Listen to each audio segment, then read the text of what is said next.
Hey guys, how's it going? It is Saturday, and we are back for another grill stream. Sorry that like I had to bump this out a little bit, but I got caught up with a bit more prep, and I was also talking with my neighbors a little bit there too. But essentially, today we're doing a Thanksgiving sort of mini feast, including a fully blown turkey. And I just realized I probably need to lower the temperature. Okay. So anyway, sorry, I needed to adjust some temperatures here on my grill here. I will show you guys that in just a moment here. Yeah, I mean, I think I actually came pretty close to getting this sort of burnt here. But let me do this, guys. I'm going to turn on the camera. Oh, that's me. So I don't have my tripod with me right now. I'll probably get that in just a moment. But so yes, yeah. Yeah, so I mean, the bird is already on the grill here. It's already getting some nice color, and it looks like my truss actually came out here. So I might actually have to. You know what? Give me 1 second, guys. Hold on.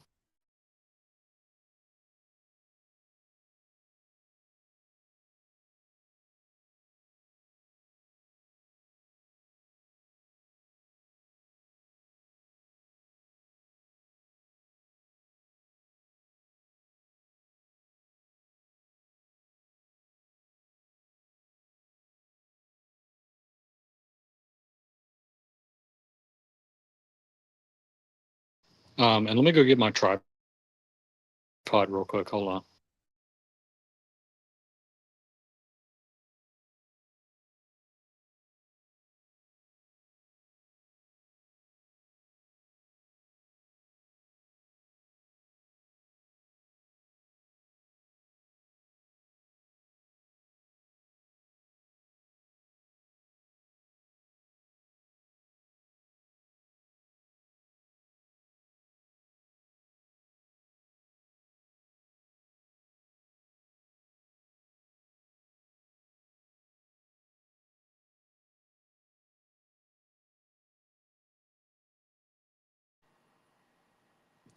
All right, guys. Sorry about that.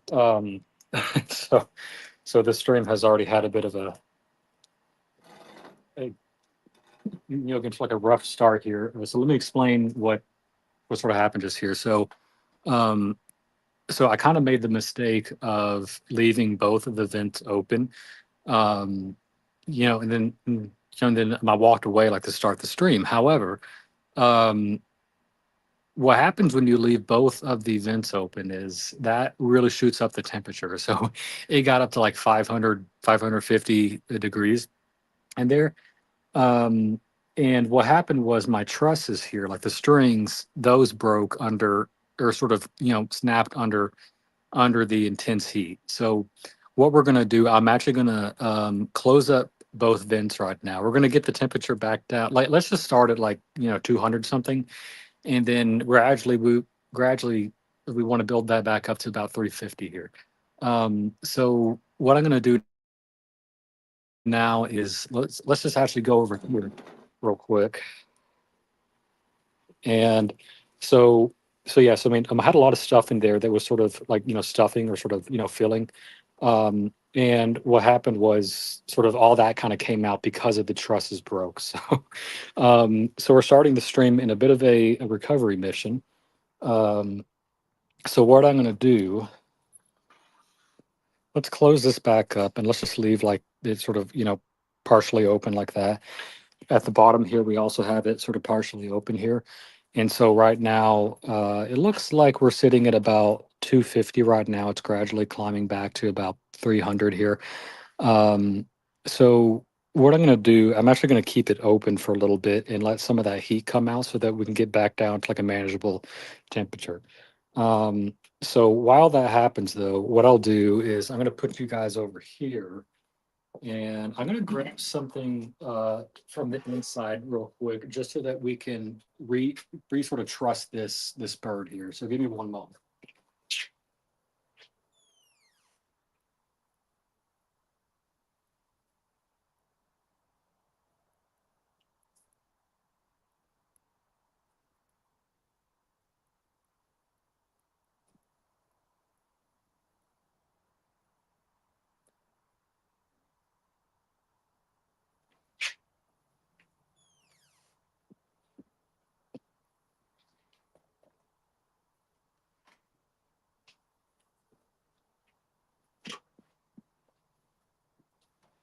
All right, guys. So let's take that out, and then I also have the butcher's twine here. So let me first just make sure this is a good angle.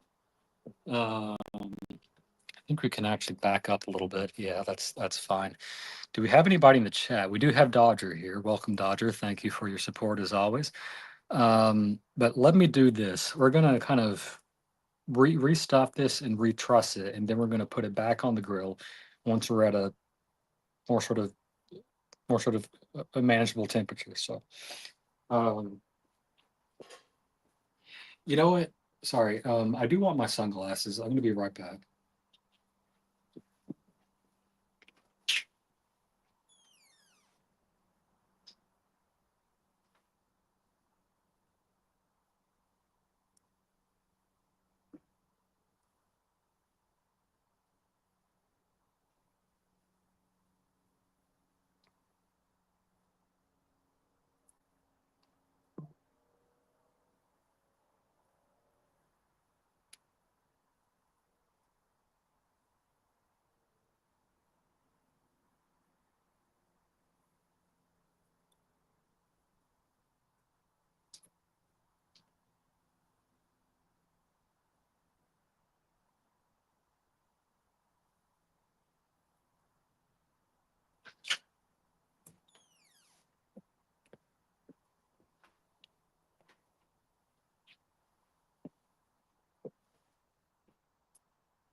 Okay, sunglasses on, and hopefully you guys can see me okay. Uh, so in order to kind of get things back on track here, I need to flip this bird over. And I don't know where there's my glove.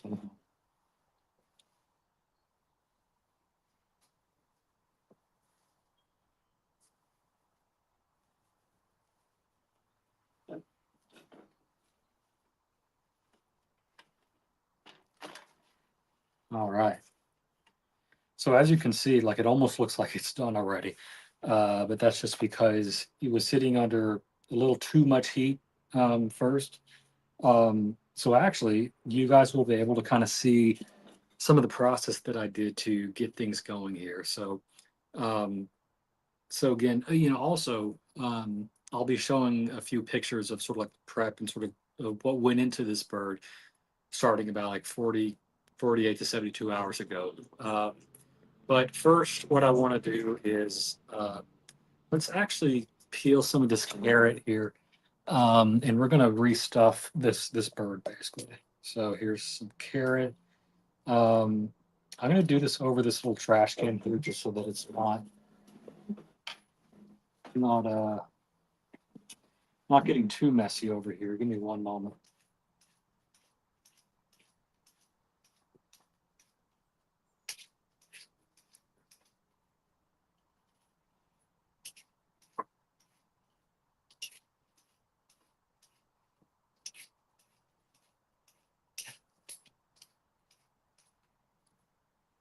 So that's a nicely peeled carrot. I'm going to chop this into like maybe 3 big pieces here.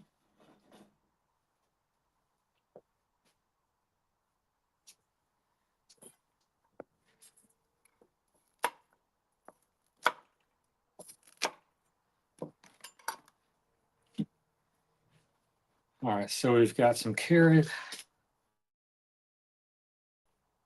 Uh, let's get some.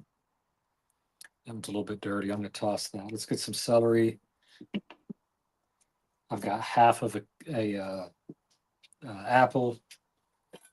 So let's kind of chop that up into more manageable pieces.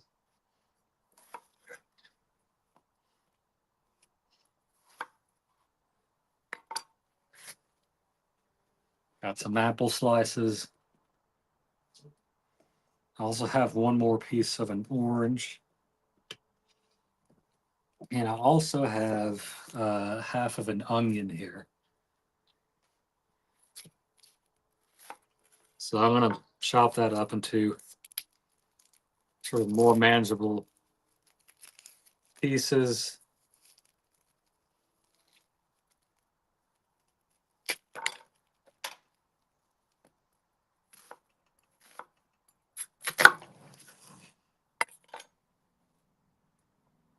Let's also get some garlic as well as peppercorns. All right. So I mean, I wasn't really planning on showing you guys this, just because it would make the stream very, very long. But we don't really have a choice now. So before I get into this, let me just kind of explain what happened here. So I was, so basically, um, I was talking over there sort of by my neighbors, and sort of they were doing like a really good conversation. The bird was not on the grill sort of, at this time. But what what sort of was happening was the temperature in the grill was getting very, very hot. Um, so then I looked at my watch. Oh, by the way, I'm wearing the Tudor today. So yeah, so I mean, I looked at my watch and I realized, I really need to start the stream. Like I'm over time here. So I decided that I wanted to go ahead and put the bird on prior to starting the stream, just so that it can get started.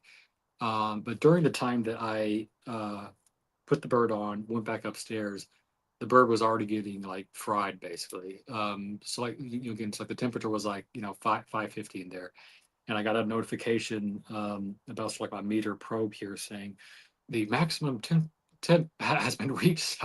So again, so I mean, I had to start the stream though, and then it's like quickly sort of come back down here, take it off so that we wouldn't do any more, I guess, damage or whatever, right?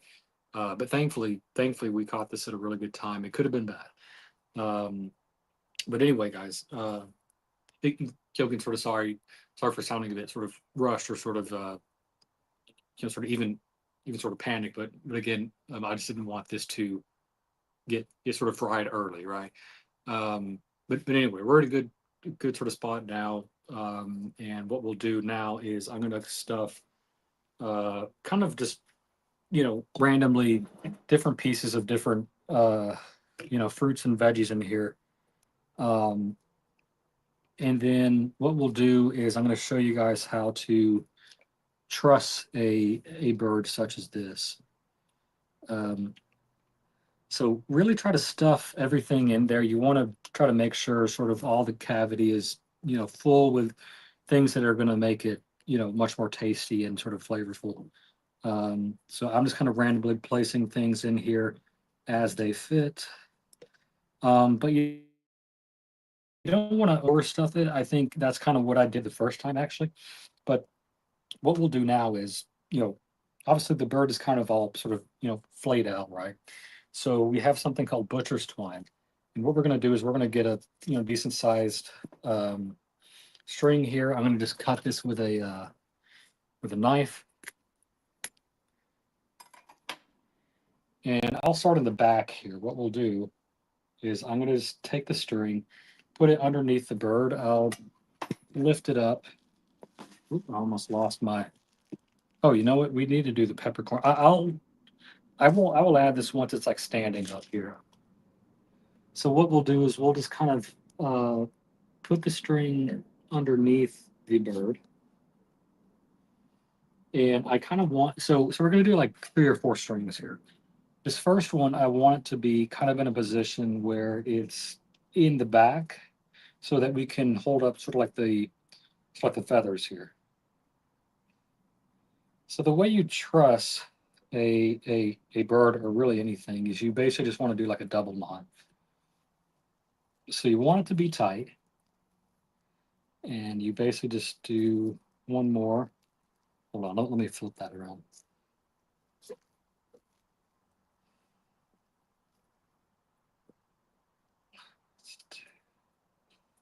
This and do a few knots.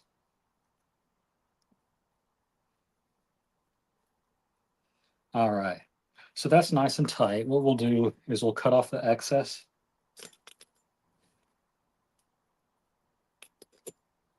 All right.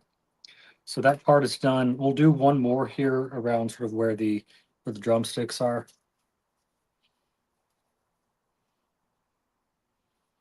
It's probably long enough.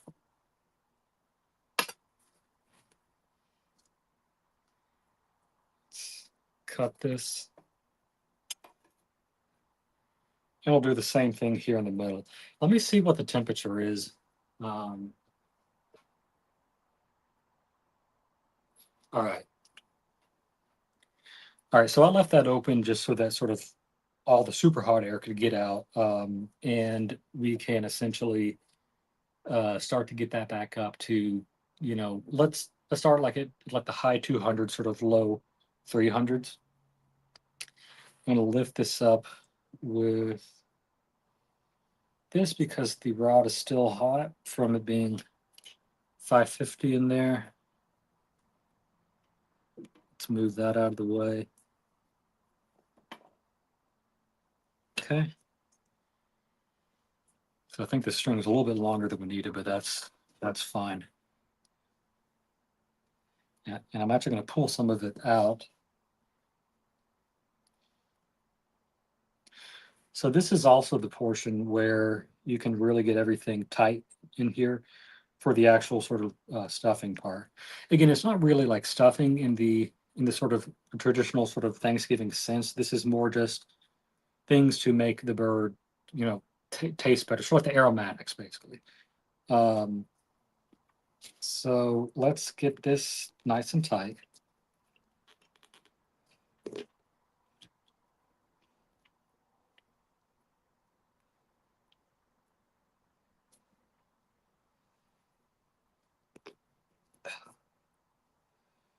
And we'll do a few knots. It's probably going to be good right there.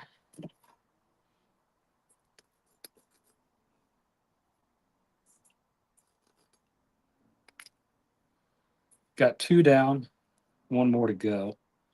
Um, so this is probably going to fall out. You know what? Actually, sorry. This is the point where we can add the garlic and the peppercorn. So what I'm going to do is I'm going to stand this bird up. And clearly that's not tight enough. So what I'm going to do, it's probably going to be about center there. Let me tighten this one right here. And what we'll do now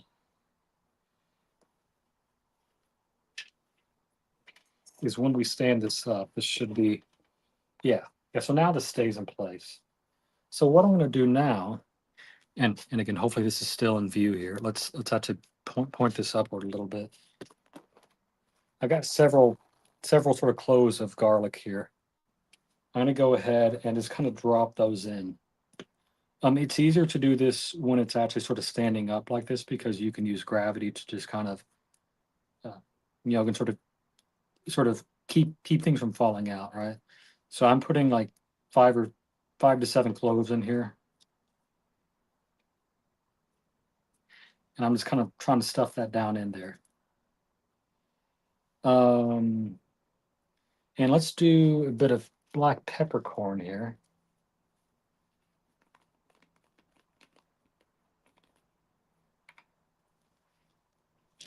Black peppercorn again. So this is sort of slightly different from it from the actual sort of ground stuff. This is sort of pre-ground black pepper. Um, so I'm just going to kind of sprinkle some of those in there. It doesn't have to be a lot, just a few. Um, but I think we're at a good point now to go ahead and actually put this back down.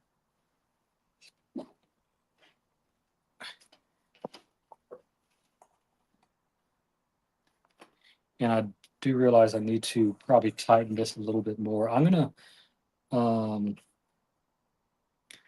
let me push. Hold on. I'm gonna push this more inward. I'm trying to think about how this is going to look on the grill. We actually that's probably a good enough spot right there because you always want to leave a little bit more over here because that's the side where it sticks into the motor. So I'm going to tighten this side up nicely. I'll get a little bit better grip using the towel there. But now what we'll do is we're going to do the last sort of trussing here.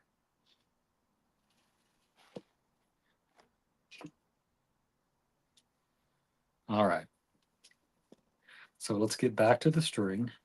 We're sort of, again, so this is called sort of kitchen twine, like our butcher's twine. But you can find it in sort of like your baking aisle.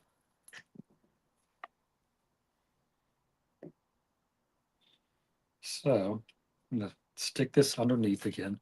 And this one is probably the most important one, to be honest, because this is what keeps everything inside. So I'm going to push the, you know what, let's actually stand it up one more time. I'm gonna push this. Okay, well, that was a little too much. Um, let's put this back.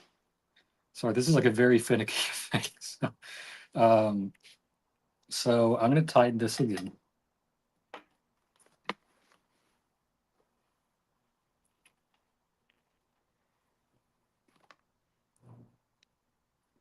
It's pretty decently tight.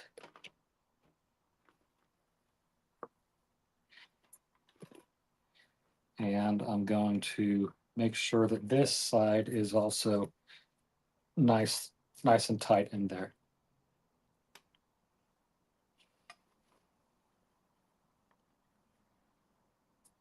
Okay. Some of my garlic fell out. That's all right. We can put it back in. I'm just going to take this off. This is trouble here. Let's stick some of that garlic back in.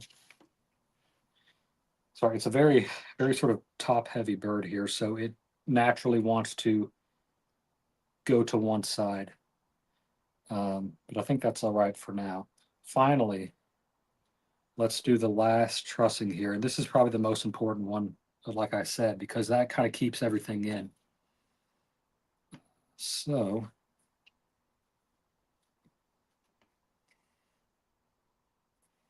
again, make sure it's nice and tight.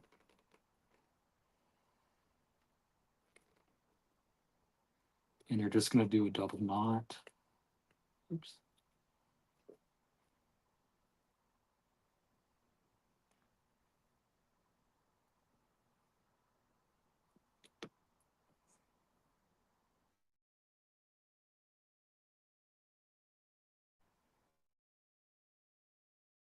Or even triple knot even. Then we'll cut off the excess. And that is a fixed bird, I guess you could say. So this is now in a position where we can go ahead and put this back on the grill. What I'll do, so inside here, we're actually still looking at about 400. That's going to be a little too hot. So we're going to keep the lid open a little bit, and I'll bring you guys over here. Scoot this out of the way. So everything that fell out, I'm going to just kind of scrape into the fire.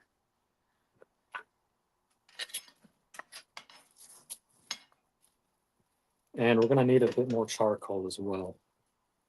Let me point that downward, sorry. So I'm going to get a little bit more charcoal.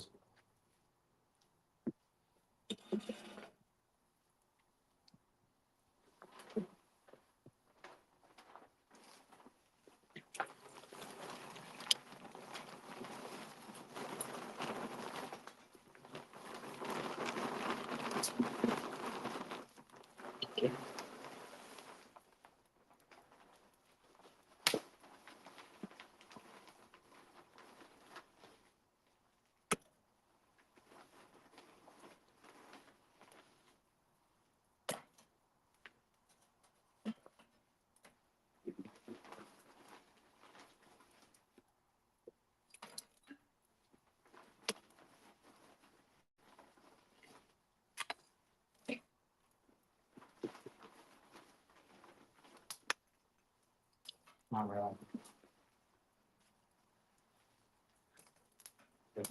That.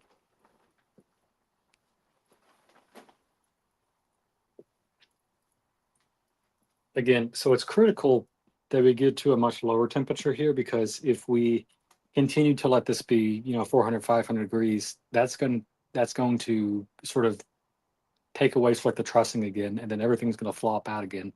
And again, so that's what we don't want. So right now we're sitting at about 200 Fahrenheit. So I'm gonna just kind of watch this for a moment and see how high it gets. Once I'm comfortable that it's going to be a rough sort of 300, then again, I think that that's probably going to be a good time that we can put the bird back on. Looks like we do have some comments here, so I'm going to flip over to that. JBJB, hey, thank you, man. We got Lucha in here. Yo, yo, yo. Jeep, hey, thank you, Mark, for doing both your accounts there. I do appreciate that. It's like the double upvote action. But yeah, just in case you're now joining, or just now joining here, I just wanted to share sort of the sort of like the story here that kind of started everything off. Um, so long story short, I kind of walked away for a moment while the bird was on. It was like 550. That burned off all the sort of like the butcher's twine, and everything started to fall apart. I quickly took it off, and we just now kind of trussed everything back up. We kind of restuffed it. Um, and so now we're just waiting for this to get to a much more reasonable temperature. We're sitting at 300, which is kind of what we want. But again, I'm going to watch this for a moment just to make sure that it doesn't go like way over, like 400, 500. That's again, sort of once you get one of these types of grills, that's sort of like the main thing that like you want to look for, or sort of like the main thing that you want to learn is sort of your vent management, because that's ultimately going to teach you how to control temperature in here. This is going just a little bit over 300, but again, it's kind of holding steady here. But the reason why it's holding steady is I have this at it's like a one notch position here, and then I also have this one down here that's sort of just partially open. Um, so I think this temperature is going to be much more safe for us right now. I might even close this up just a little bit more, as well as this one down here, just to make sure that like we don't actually go over that, and have sort of the same thing happen that we did originally. Um, so what I'm going to do is we're going to put the bird back on, and I need to get the towel here. I can't find my other glove for some reason, but let me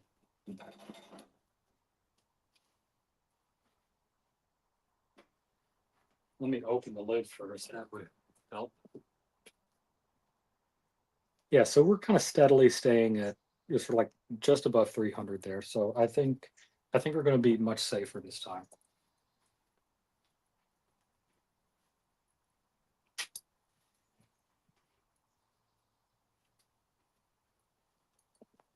So take two.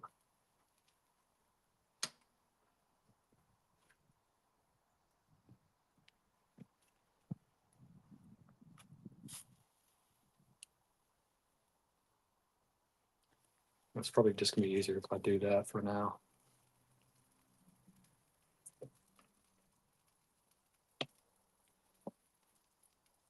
And it's going to be kind of tough to align this appropriately here. I'm going to actually turn this on just for one moment. There we go. Just so that I can get the kind of square sort of lined up here. Okay. So we're good. And that actually allowed me to kind of get this in a more centered position anyway. So to avoid it getting burnt again, we're going to just keep it constantly sort of rotating. Something else I may actually do in the beginning, just to ensure that the twine doesn't break again, is I'll probably put a heat deflector plate on the other side too. We currently have one on one side, but just in the beginning, I think I'm going to add this one here as well.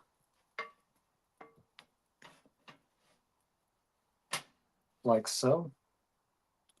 So let's just start like that again. Again, I don't want it to be sort of directly exposed to the heat right now, or to the actual fire right now.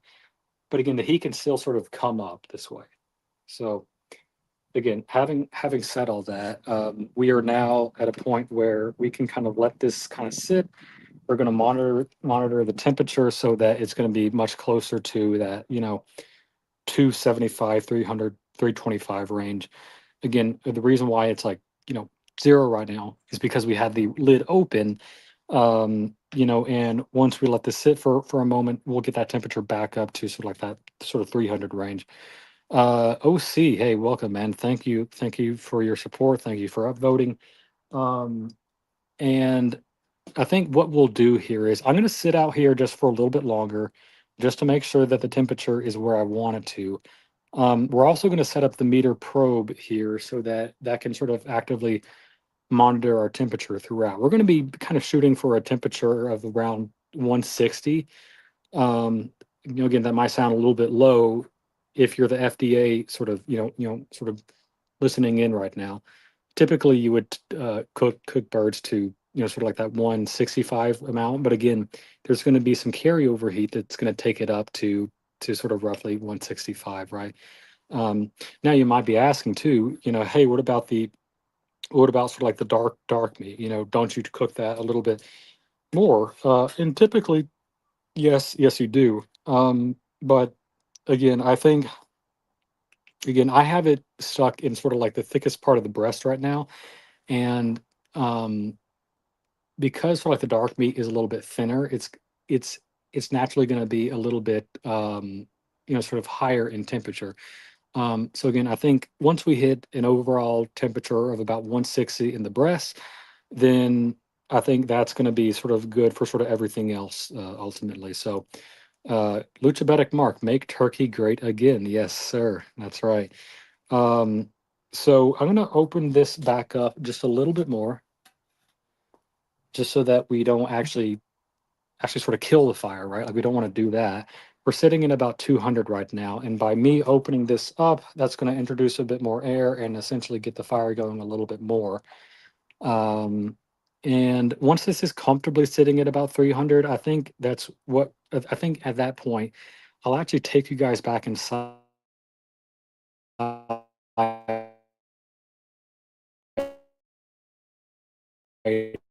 making this bird.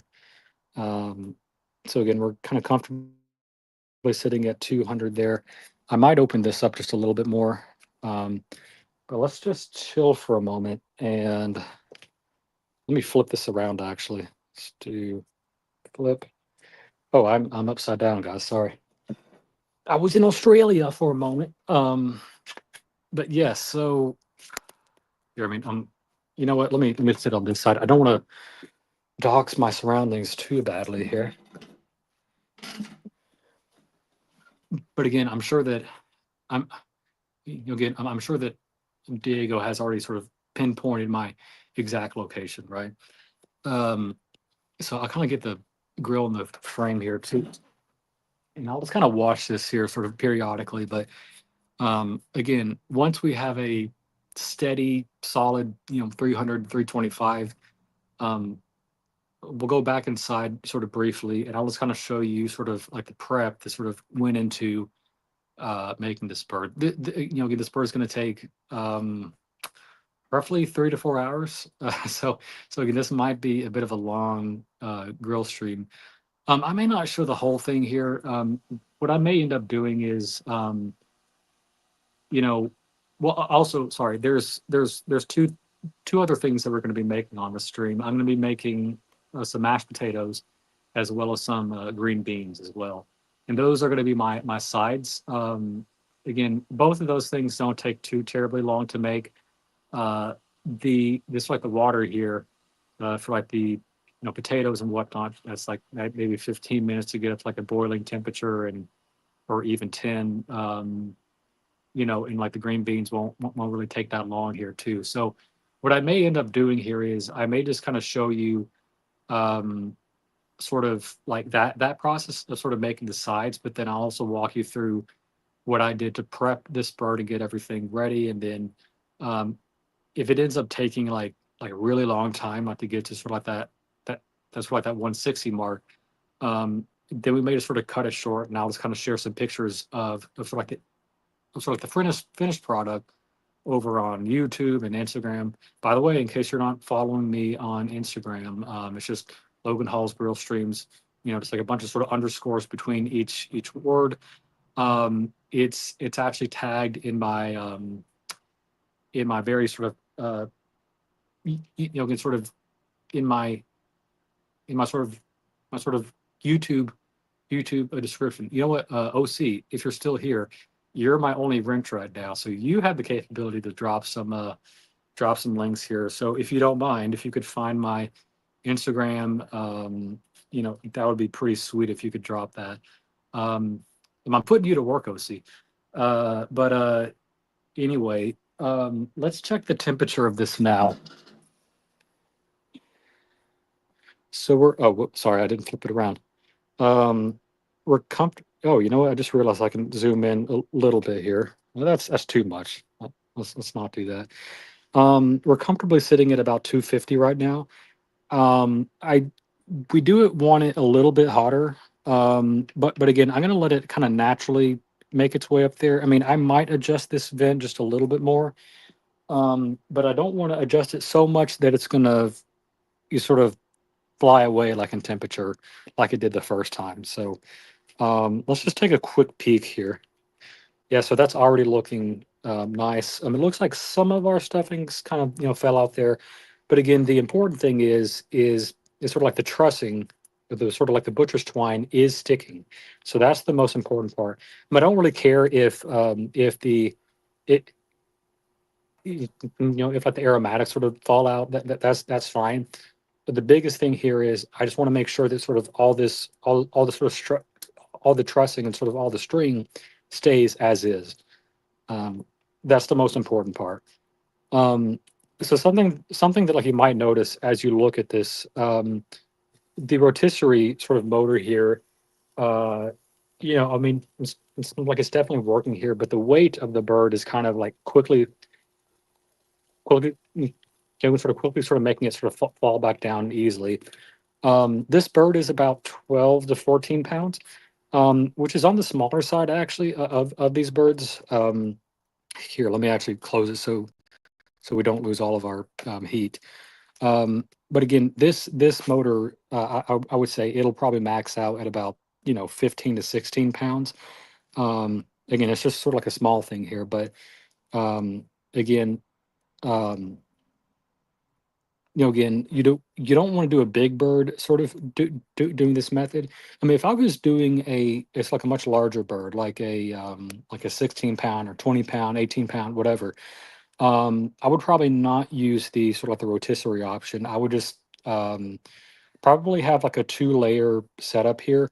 The bird would be on the top layer, but then I would actually put like a baking pan or just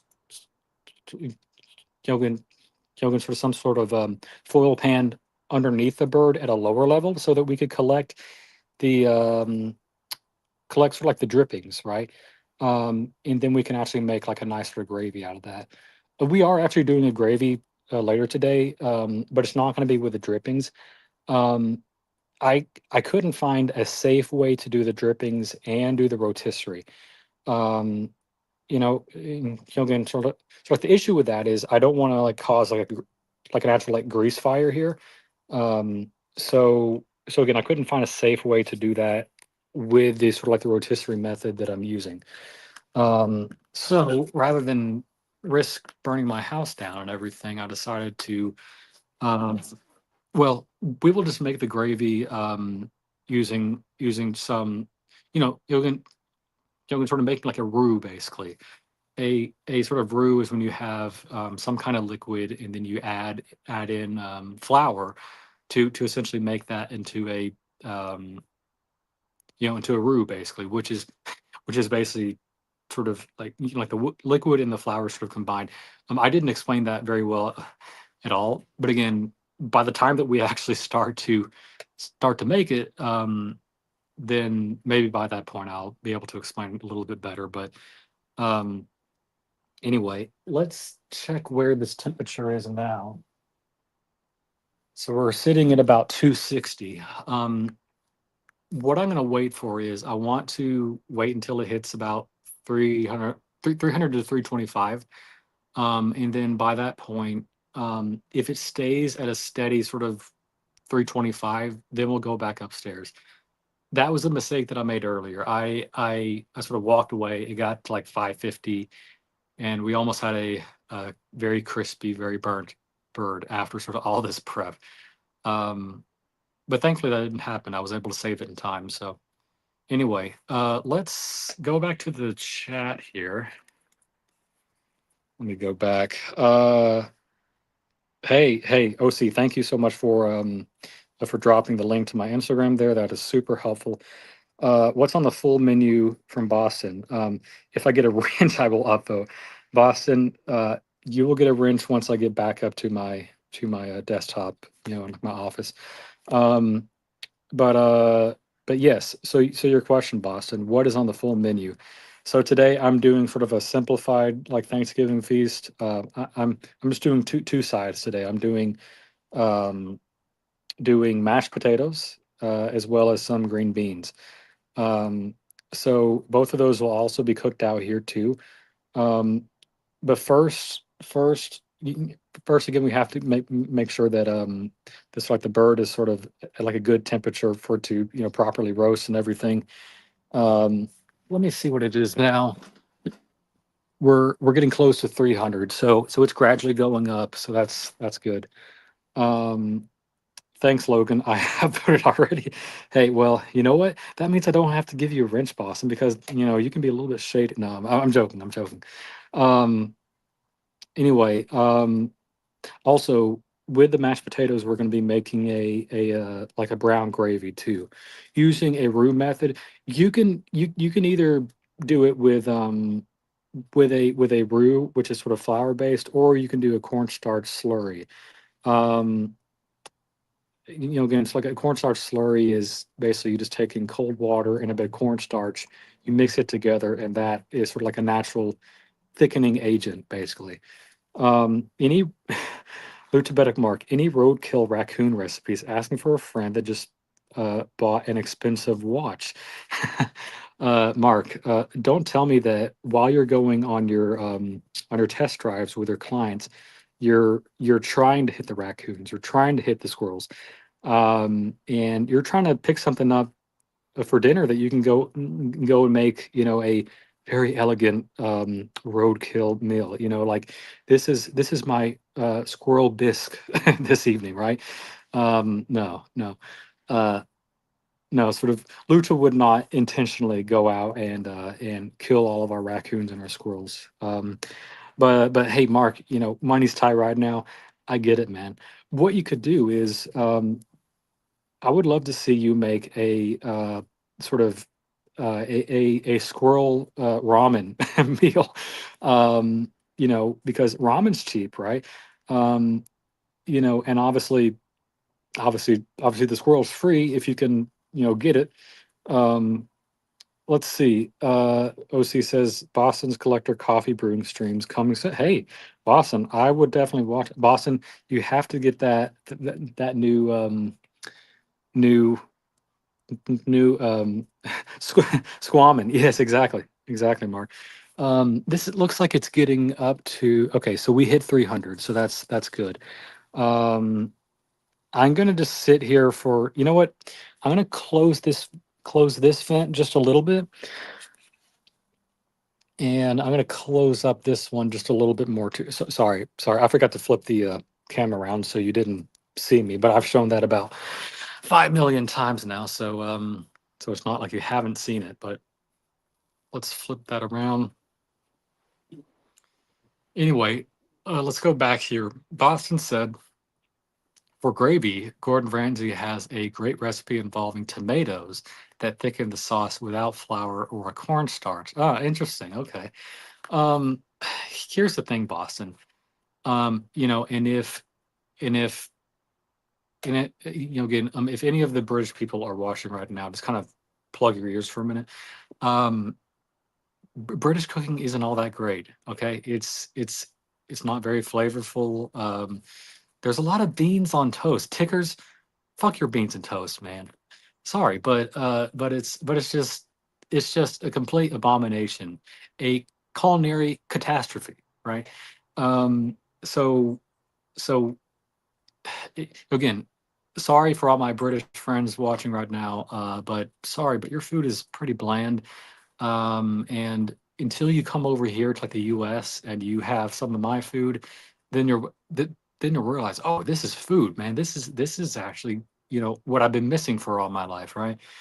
Um, but yes, Lucha, make your squamin, and I'm sure that that's going to be absolutely delicious.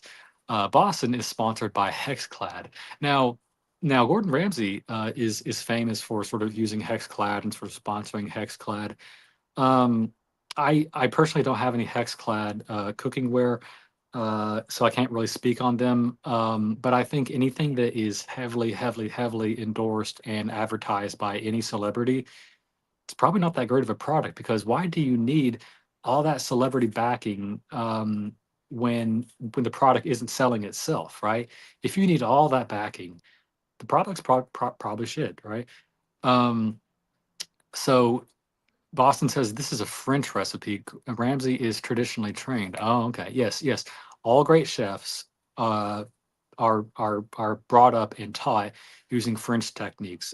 French is sort of like the modern sort of starting place, or sort of like the mecca of sort of all sort of modern sort of cooking and sort of cooking techniques and all that. That's why you always hear, like when you're dicing an onion or whatever, all the different types of terms like the baton and sort of the, like dice and all that comes from the French, right? Because the French, again, kind of laid the groundwork for a lot of modern cooking techniques.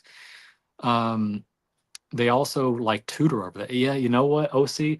I mean, you can't trust a guy that wears a tutor, right? Absolutely not.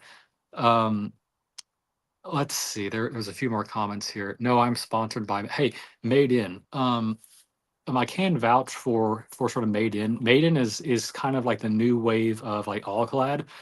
If you were cooking in like the 80s, 90s and whatnot, all clad was sort of like your go-to cooking or cookware brand, I should say. Um, and they're still great. But again, sort of like the new kid on the block is Made In. Made In is, arguably, again, it's pretty much neck and neck with sort of all clad. Um, probably here in like the next sort of year, I will probably do like an upgrade to like my cookware. I've got some old janky ass stuff, man, that like I had from like my first apartment. I'm really due for some new cookware. Um, so again, if you're interested in contributing to the Logan Hall Grill Streams cookware fund, you can PayPal me. Again, I don't have that like linked or anything, but again, I'm not monetized yet, guys. So it's a bit tough. I'm having to do all this on my own dime, but it's for you guys. I do this for you. Um, let's see. Yeah, sponsored by Maiden and Shun. I don't know if I've heard of Shun or Shun. Um, Iron Chef Maiden. That's right. So I think we're caught up with the chats here. Let's go back. Let me flip the camera back around. So we're sitting at a comfortable 300-ish. And let's just see how everything is doing in here. Um, so it looks like the butcher's twine is holding nicely here. It looks like sort of all my sort of stuffing stuff sort of fell out. But again, the important part here is the sort of like the truss or like the twine is staying. So again, I'm happy with that. Um, so what we'll do now is I think this temperature is fine. I mean, yes, it could be a little bit hotter, but I'm fine with this because it's working right now. So with that being said, I kind of let out some of the heat here, but that'll naturally, rise up again. What I want to do now is I'm actually going to go off camera for a moment, and we're going to go back inside, and I'm going to essentially show you guys some pictures of what went into getting to where we are right now. I'm heading back into the humble abode of mine. Um, and we're going to walk upstairs to my office. I typically work from home. Every so often, I do travel for work. Um, but yeah, this is where I spend most of my time. And what I'll do is, you know, if we did have sort of OC doing girl streams, it would take him at least 10 minutes to get back to his lair because he has like west wings and sort of east wings in his house. So Gilligan, sort of here's a secret, right? Like for sort of OC sort of weight loss, he just walked from one end of his house to another. That's it. That's sort of all he needs to do in order to become fit. So if you want to get fit, uh, the trick is just sort of make sure that you buy a giant home, a sort of mansion, and then just walking back and forth between all that will actually get you fit again. So great. Shun or Japanese. You know what, Boston? That's what I thinking, or that's what I thought it was, but I wasn't entirely sure. Boston, I'm actually up in my office now. I can make you a mod if you want. If you want to be entrusted with all that great power. Let me actually go. Let's see here. I have to go back to my channel. View channel.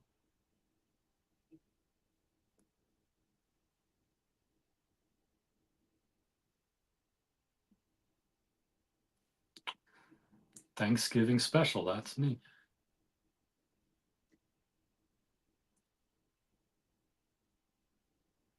All right. So Boston, I will make you a mod um, because you seem like a pretty okay guy. Um, Boston did pay for the dinner at a Keen's. So again, Boston is a great guy and very generous. Um, so add as a moderator, standard moderator. You'll work your way up, Boston. Okay, what I mean, you really have to earn sort of like that master manipulator moderator, right? We also have Eddie Mao. Wow, look at that. Looks amazing already. Hey, thank you, Eddie Mao. I do appreciate your support. If anybody's watching and you have not upvoted yet, what are you doing? You got to upvote. I can walk from OC Patio to OC Studios in only 3 minutes if I'm not distracted. Uh, you know, OC, OC, come on. That's more of a sprint, right? Like a sprint in 3 minutes, maybe sort of 5 minutes elsewhere. But what I want to do now, I'll turn my camera back. Oh, that's my laptop. Let's flip around, or not my laptop. That's my um, let's do settings. Okay, now I don't see the option to flip my camera. Here, let me do this. Let's do flip around. There we go. Okay. So I'm in my office. Um, and what we'll do now is I want to, let's see, share screen. Um, Sorry, I'm kind of being a bit of an amateur here for a moment. Let me do this. I'm pretty sure I sent everything to my Gmail. By the way, guys, if you want me to cook something, like if you have like certain things that I or that you want to see me make, you can WhatsApp me, you can Instagram me, or there's a Logan Hall's Grill Streams at gmail.com email address that you can also reach out to. If you want to send me pictures of what you make and you want me to brutally roast you or compliment you on your fantastic cooking, um, reach out via Logan Hall's Grill Streams at gmail.com. And I will gladly, show off your cook or brutally roast it. You be the judge on sort of how I will react, basically. So anyway, let's do this. I'm going to share my screen. Share screen tips. Let's do. It's supposed to give me an option of which screen I want to share. Oh, here it is. Okay. Pics. Okay. So let's click on this. So let me kind of walk through what I did to sort of start off this cook, right? Um, so I bought what's called a briner bucket. This is like a 22 quart briner sort of bucket, and essentially the idea is for all of your you know for sort of any kind of poultry or sort of anything that you want to do a wet brine in. What this bucket does is it actually has like different sort of like notches down it, kind of sort of go down the side, and it has a like sort of like an intermediary lid that will essentially keep the bird or poultry or Gilgan Gilgan. Hey, bro, thank you for the printer sort of the compliment there, Lucha. I think you're the very first person to give me a compliment on my printer. But it may not be the last. Somebody else might come in and say, "Man, that's a great Brother XL 27 series or whatever." So, but hey, are there communities out there that are like us, but for printers? Is there such thing as a printer snob? Who knows? Somebody go do the research on that. But after you watch the stream, of course, don't do it while you're watching my stream. But again, let me just kind of walk through what I did to get the bird into this current state that we're in. So this is a briner bucket. Again, it's sort of made to prevent anything from like floating up top and ensures that everything gets sort of full liquid coverage. So I did a wet brine in buttermilk. Uh, this is this is sort of like a first for me too. You know I have done a turkey before, but it was done in a sort of like an aromatic water bath type of thing. It had garlic cloves, peppercorn, sort of everything that you saw me stuff into the bird. That's what was in sort of like the water bath when I did a turkey the first time. This is my second turkey, and I decided to do something a little bit different this time. I decided to buy some buttermilk powder, which is basically like buttermilk, but it's just been completely dried out and it's in powder form. And what you do is you just buy some of that, you mix it with water, and then suddenly you have buttermilk. Again, it's not going to taste as good as the real thing, but for brining purposes, it worked perfectly. So I used that, and then I submerged the bird into that, and then I put the lid on. And then what was the next? Oh yeah, so here, let me scroll down here. Um, yeah, okay. So after that, I used probably a total of around 17 or 18 spices here for the rub, basically. And again, there's some cayenne pepper, mustard powder, onion powder, a little bit of ginger, celery seed, rosemary, cumin. In the back, I can't quite see those, but there's some garlic powder, sage, rosemary, thyme, black pepper, of course, a little bit of cayenne pepper, a little bit of ancho chili pepper. Um, but again, I'm probably missing some here. Oh, there's a little bit of nutmeg in there too. Um, but again, this is sort of my own sort of blend. Again, this is more like a sort of turkey that like I'm trying to experiment with because in just like a couple of weeks time, I'm actually going to be doing the turkey for my parents. I'm going down to like my parents and see my family, relatives, grandparents, and they've asked me to do their turkey. Right. So when you're cooking like this, guys, you get cooking gigs, unpaid intern gigs. So OC knows all about that. But anyway, so yeah, so that again about like 17, 18 spices that sort of went into this.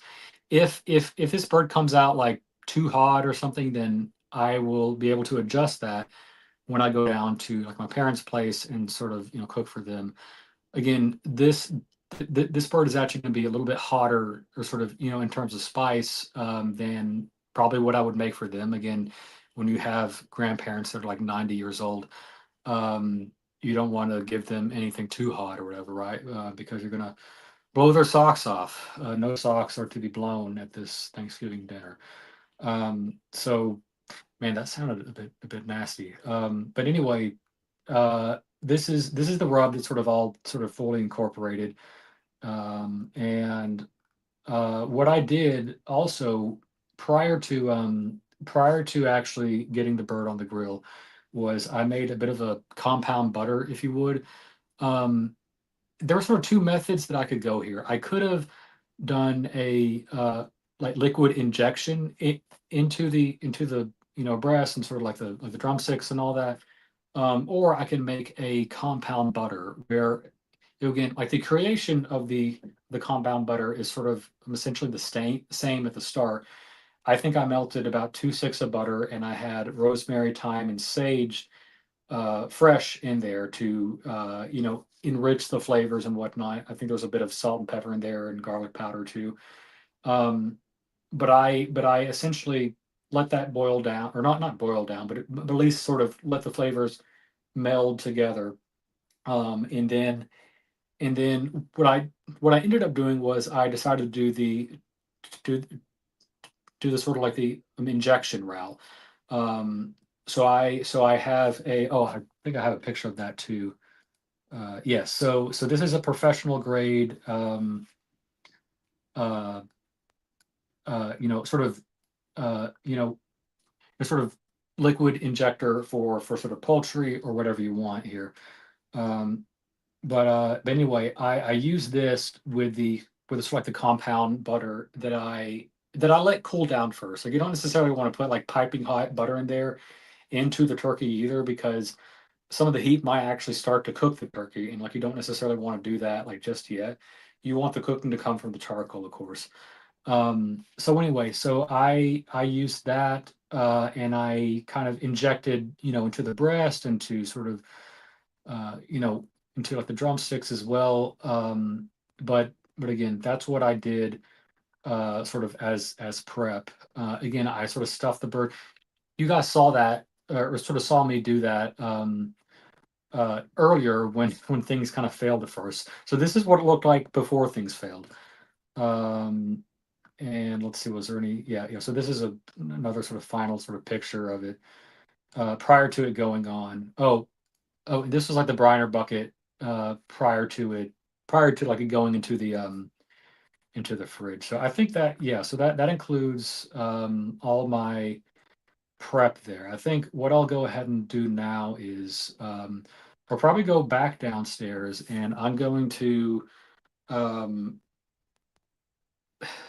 I'm debating whether I should go ahead and um start doing the potatoes again. The potatoes might take 20 to 30 minutes to make, and like the green beans are going to be like nothing, like like 10 minutes max. So we're looking at maybe 40 minutes of actual well, actually, you know what, there's also sort of like the brown gravy too, and that might take another 5-10 minutes. So we have roughly an hour's worth of actual cooking left to do the sides and sort of like the gravy and all that. But again, what I'm going to do first before we go back down, I want to check what the internal probe temperature is on the bird. Again, we're going to be shooting for about like 160 ish, and depending on what the current temperature is, that will kind of determine when we make everything else. Because I don't necessarily want to make everything too quickly, and then we're having cold sides and everything, right? Um, so okay, it says connection loss. It's too far away from the probe. The last temperature that it was at was 131, which isn't bad actually. Let's see. So I'm gonna go back downstairs. I've got my sunglasses again. And once we get closer to the probe, we'll be able to determine what the actual temperature is. So I've got to walk through my kitchen.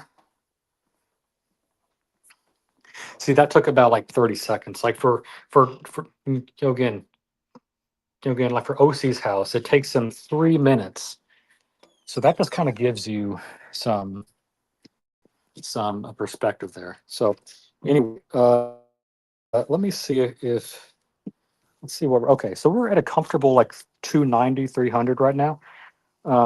That's actually fine with me. And the biggest thing is we don't want to lose or processing here. Um, now my pro, let's let me exit out now that we're down here. Connect.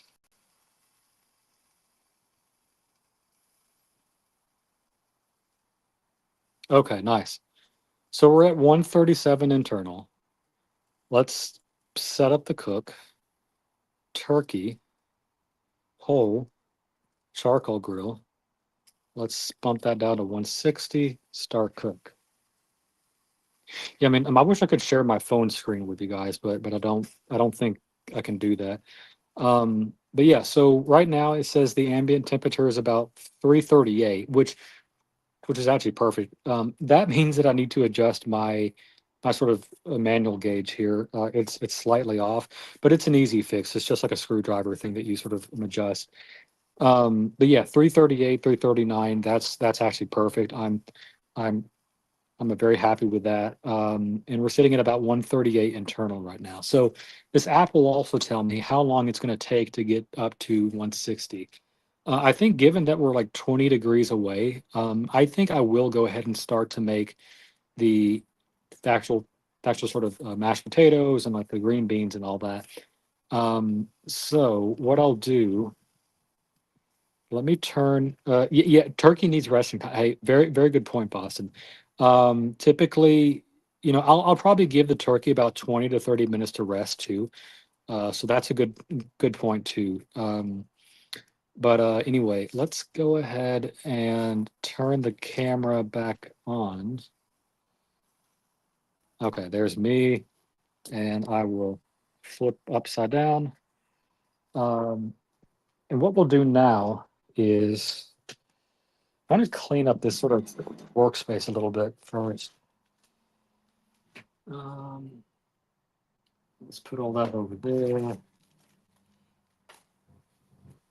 And again, the potatoes are sort of inside, so let me go get that real quick. I'll be right back.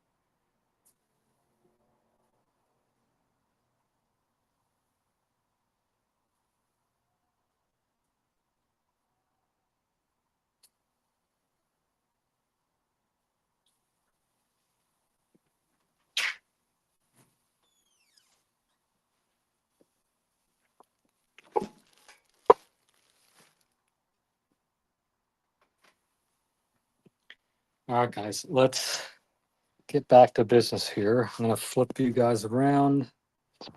Flip. All right. So we need to get these golden potatoes ready, and then I've also got my pot.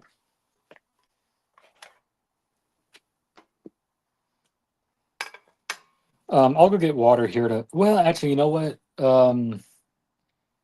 It's going to take a minute for the water to boil, so I think while the water's boiling, we can get the potatoes ready. So I'm going to go fill this up real quick.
Got some water.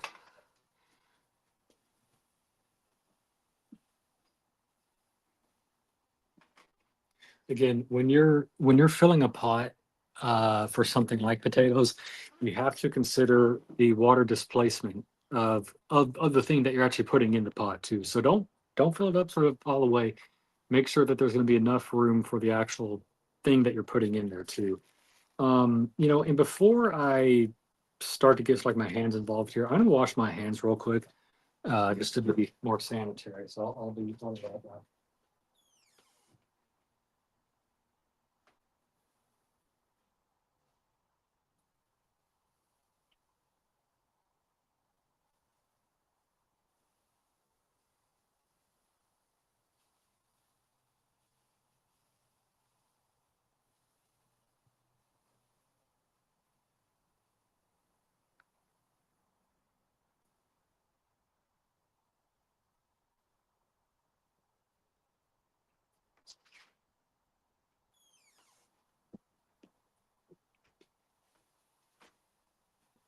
All right, so let's rip these guys open.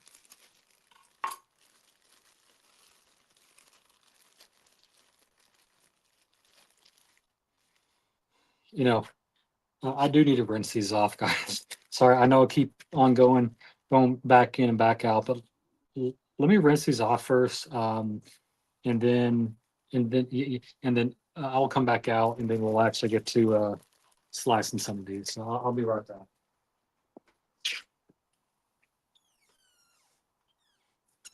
Actually, sorry, I'm kind of being dumb. Instead of washing it off, we could just use the peeler, peel off the skins, and do it that way. Let's just do it like that. I think that's actually going to be easier. Um, Only downside is this takes a bit longer here. So now OC will make fun of me of peeling potatoes for 45 minutes. So I can't win them all, right?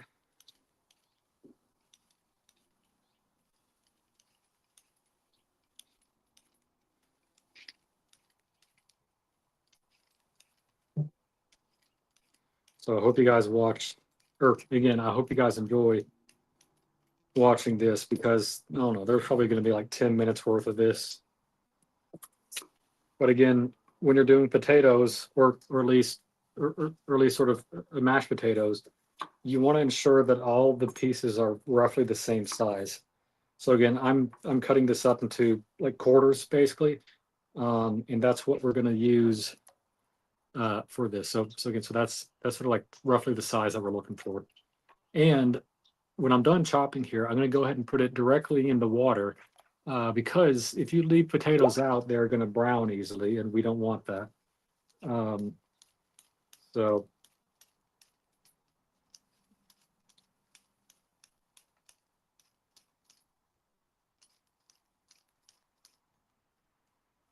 anyway, how is your Saturday going, guys?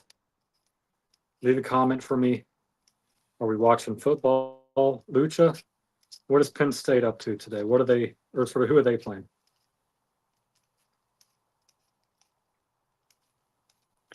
Lucha, I don't mean to like to bash Penn State, but yes, they're like number 4 in the country or something like that. But you guys haven't really played any quality opponents yet. Um, so I think when it comes time, when you actually make it to the college football playoff, you might be in for a bit of a rude awakening. Just saying that.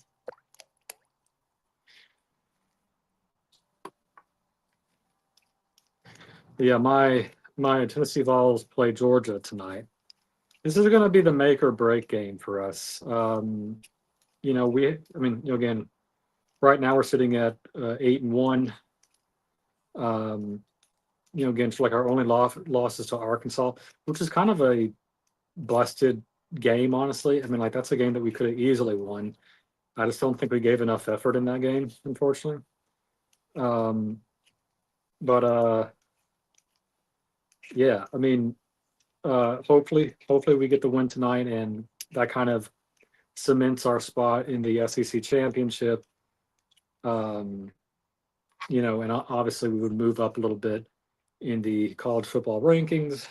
Uh, thankfully, our quarterback Nico, he was kind of in a concussion protocol uh, last weekend because let's see, I think we played Mississippi State, um, and he kind of fell funny on sort of one of the plays. Logan sort of towards the end of the game. And so he was in a concussion protocol, and basically we weren't sure whether he was going to come back for this game or not. So so we're thankful that he was cleared yesterday. Oh, you know what? My thing is okay. 5 minutes before cook ends.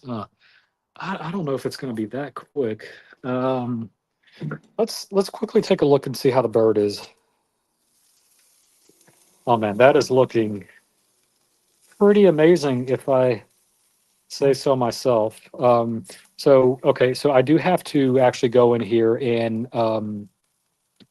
sort of acknowledge sort of like the thing, because my app, it thinks it's being very helpful, and it basically will not stop pinging you until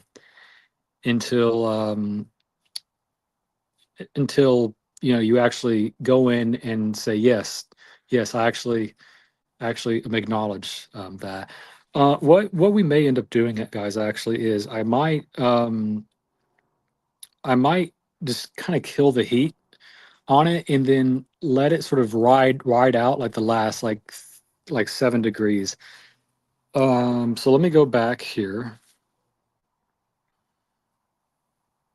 Okay, actually, sorry. Let me put you guys there. That finished much faster than I anticipated. But again, sometimes that happens. I'm gonna kill the heat totally. So what that's gonna do is it'll kill the fire, um, and it's just gonna naturally kind of ride out the last few degrees, and they might even take it up to like the 165, right? Um, but yeah, what we'll do is we'll get these potatoes going. Again, I'm not going to do much for this cook. I mean, uh, again, I'm not doing like the whole bag or anything. We're just doing like 5 or 6 maybe.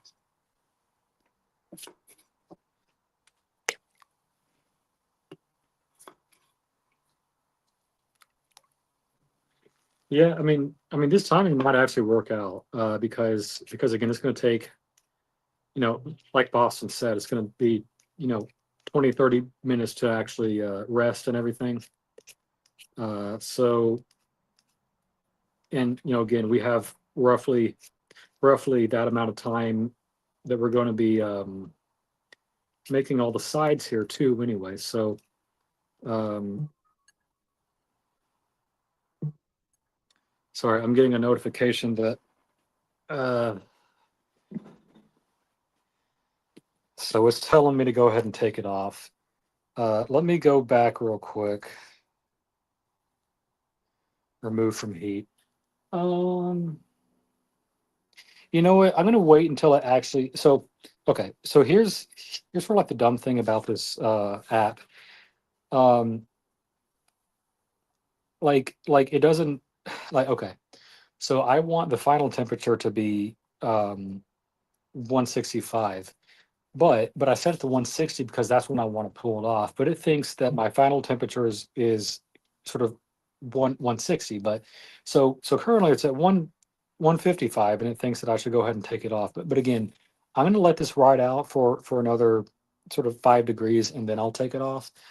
Um, what I need to do actually is I actually need to make some space for it here to sit once it's out. So it's gonna do, let's get that rack ready. And okay, so I'm going to watch this temperature closely here, meaning I'm actually going to have the camera face myself. Um, so you guys get to watch me as I cut. Or actually, sorry, I have to do it this way so that I can see the temperature here. Oh, hey Dodger, hey, let's see. Let's see. Let me just make sure I'm caught up. Okay, OC, thank you for the links there. Time to build an outdoor kitchen sink. Hey, Dodger, that is sort of like my dream. I would love to uh basically sort of like have my own like actual play, like right now this is sort of a attached sort of townhome with with some other units and whatnot. So it's not like true privacy, I guess. Um, but but again, yes, my dream is to sort of one day um, own my own sort of, I guess, like sort of real house, and then I would trick out the backyard with the sickest, you know, outdoor patio grilling setup. I would have countertops out there. I would have sinks, like wine fridge out there, all that. But it's not exactly in the budget right now, as like a single guy. Um, potato peeling engaged. See you in 75 minutes. Yeah, totally. OC. I knew that you would love that one. It's been a good day. Overhauled my wood burner, new grate and door seals. Hey, that's pretty awesome, man. Boston Collector. If you want more flavor, the peels actually have most of the flavor. That yes, yes, yes, Boston. There are times where I mean I will do that. But I don't know. I mean, it's really just more like a texture thing. I mean, I like it. I mean, again, I'm fine. I'm fine sort of either way. But again, typically I like just like the smoother texture of sort of not having the skins. But anyway, that's just me. Dodger, sadly too cold here now to cook outside. Yeah, yeah. Can someone tell me where Logan is? Yeah. So Dodger, I'm in Nashville, Tennessee, um, and that's sort of in like the southern part of like the U.S. I mean, like if I were to drive over to Diego's place in like Atlanta, like just to give you some perspective, that would probably be about a 5 hour drive for me. On like a good day, like it might be like closer to six. With traffic and whatnot. But again, now if I were to drive to like New York, that might be close like to 10 hours, like or 12 hours. Well, yeah, 10 hours, I guess. But yes, Dodger. Nashville is the home of well, like it's mostly known like for country music, but again, um, the thing that makes Nashville like really special is it's kind of where every major album ever is going to be recorded. It's like we have a lot of recording studios here, and again, sort of every major band has done a record here, whether they're country or not, right? But it's sort of also sort of like the album album recording capital of the world too. Um, I think you can actually even take tours of different studios. Um, I haven't actually been on one, but again, it's sort of more like a touristy thing to do. Um, so let's see how many potatoes we have here. I think we're at a point where this is going to be enough to. I forgot to flip around. Hold on. Let me flip. Yeah. So I think that's going to be enough for our purposes today. Again, I don't want to you can sort of scare sort of an OC off, right? Because again, as soon as I said that there was going to be 45 minutes of potato peeling, he was out. So let me do this. Oh, nice. I didn't even have to light it. So I'm going to get the water boiling here. When these are sort of fork tender, what I'm actually going to do is I'm actually going to use the same pot that I did this like the clarified butter in with sort of all the herbs in it.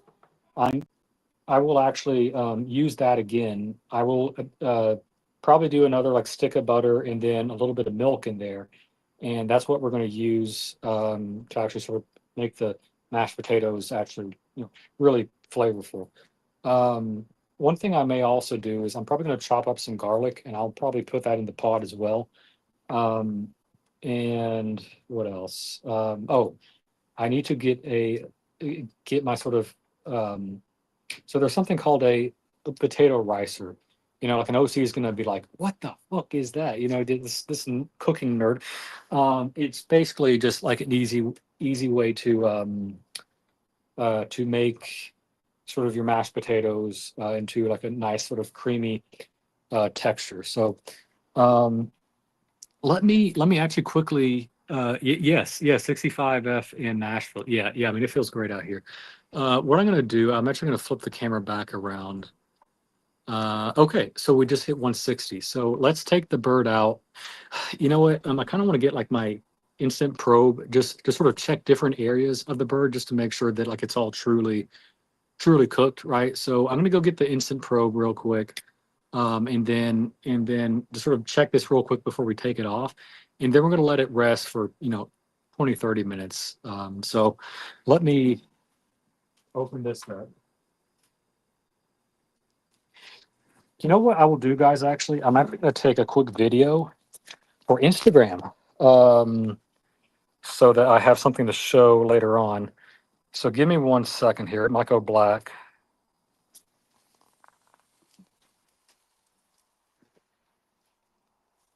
Oh, I can't do video while on a call. Okay, that's fine. I will just do. I'll take a picture like that. Let me take one more.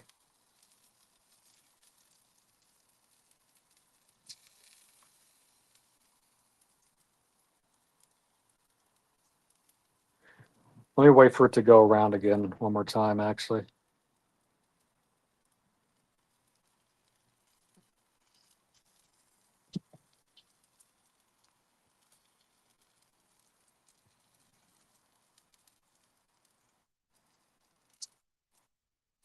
All right. I've gotten my glamour pics. So let me go back to you guys. Okay, 161. Let me go find the instant probe real quick, and then just check different parts of it.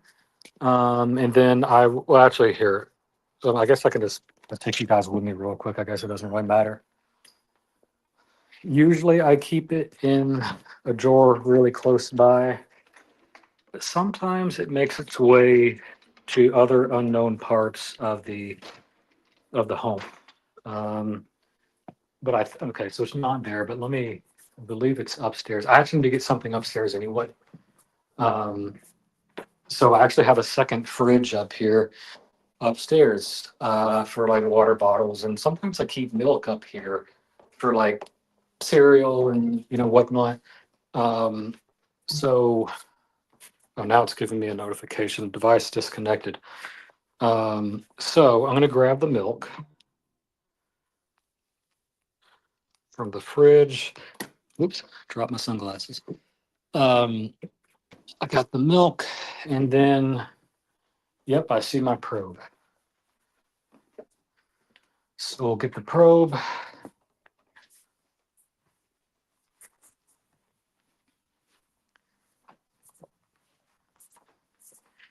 I got the milk. I got the probe. Got my sunglasses.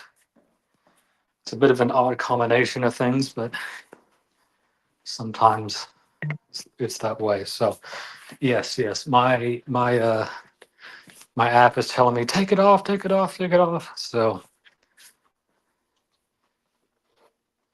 all right.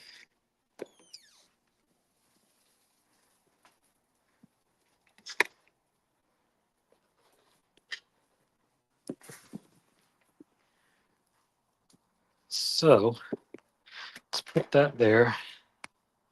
I'm going to turn the camera back on. There we go. That's me. Let me put you guys back on the mount. So this is the tripod that sort of always sort of captures sort of all the action here. Now you actually get to see the sort of behind the scenes footage. Oh, I didn't mean to do that. Yeah. So that is what we are left with, guys. Nice golden brown. Again, the camera might be playing with the lighting here a little bit, but that looks incredibly crispy. I'm going to go ahead and position this like so, and then I'm going to let's let's check the temperature here. Perfect.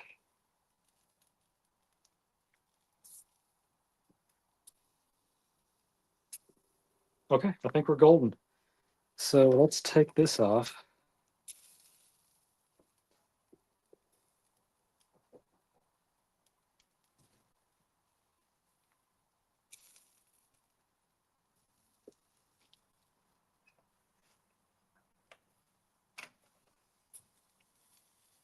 All right.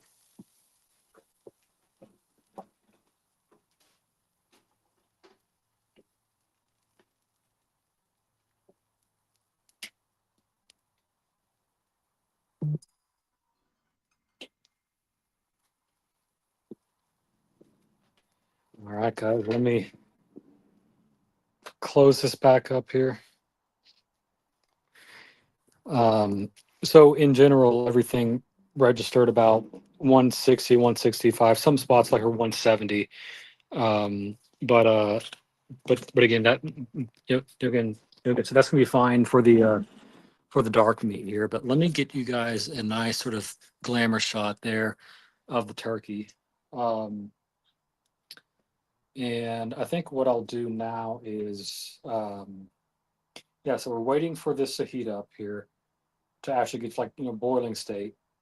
And then we'll put a bit more butter on so that we can mix that with the milk and have like that sort of herb induced sort of milky sort of mixture for the potatoes. And then we'll do the green beans. The green beans are going to take like 2 seconds to do. So and the gravy too, actually. So let me do this. I'm going to go inside. I'm going to go get my uh, green beans. We'll get well, I mean, it might just be yeah, okay. Let me go inside and grab those things real quick, and then I'll be right back.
I got a little bit of water for the green beans too.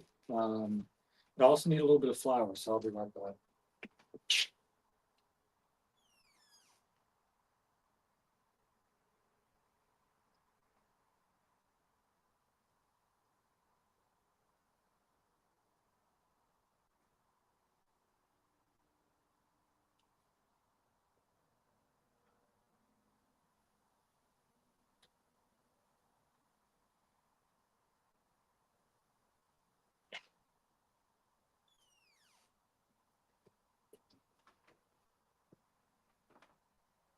the flour. I got a little bit more butter. Let me make sure this didn't go out.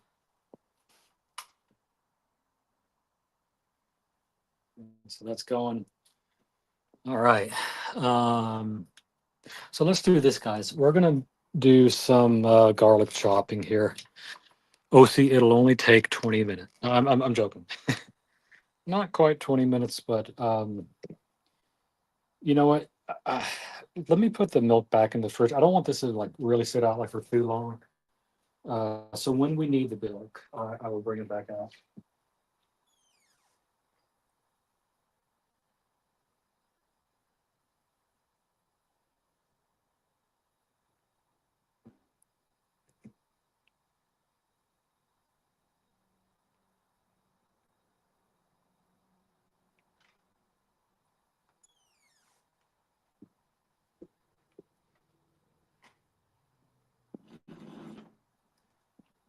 Something that I may also do just real quick. I want to put a couple racks back into the cooker here, and in the event that we do need to reheat the bird a little bit, we can use sort of the sort of sort of like the leftover heat from the cook to kind of heat it back up.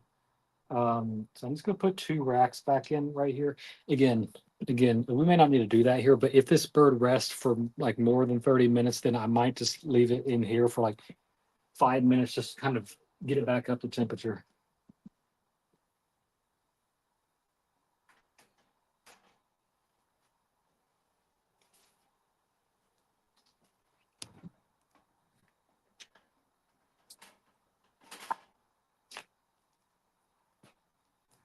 All right. Let's clean up this mess here.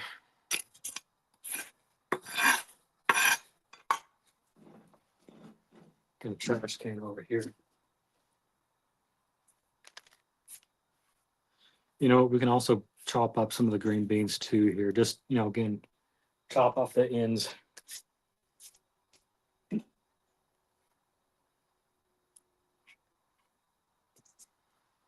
Let's see, before I go into a really big chopping frenzy here, let's just check the chat. Let's see, Dodger. Europe is mostly cold unless you go to Spain, but Spain can be cold in January, February. Looks good and crispy, Logan. Hey, thank you, Dodger. I appreciate that. Um, all right, so I'm gonna do a bit of garlic chopping, but we can also get the green beans ready too. Let's have to do that first. It's kind of the easier part here.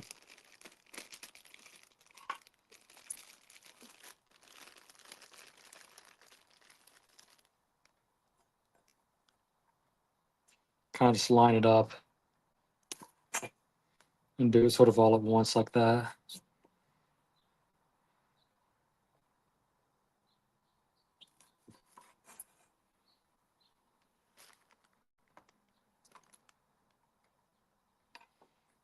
And put these scraps in the trash.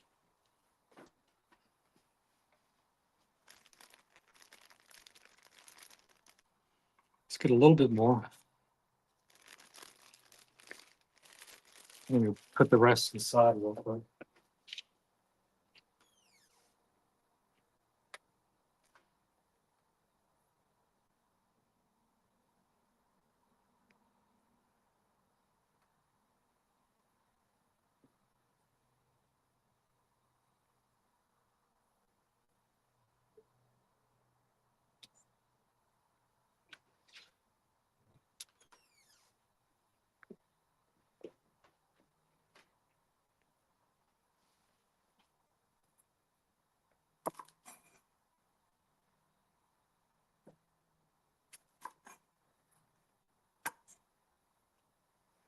All right. I think that's going to be enough for today.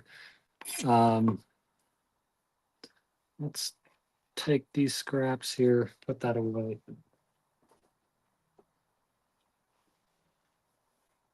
So these are good. Let's put those off to the side. Let's get a little bit of garlic going here. Um, so we need a bit of garlic for the green beans, but also for the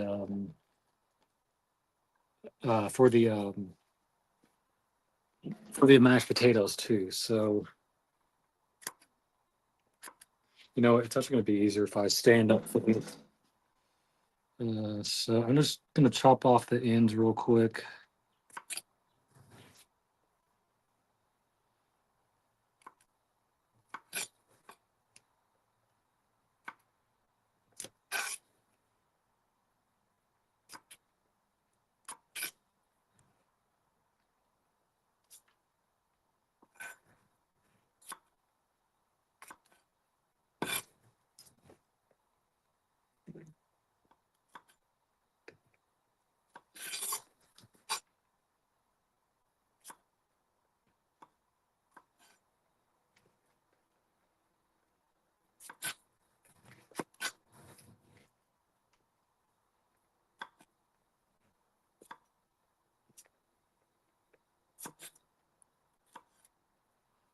Okay, got all the ends off. So let's just do just one big rough chop. And we'll do a series of smaller chops.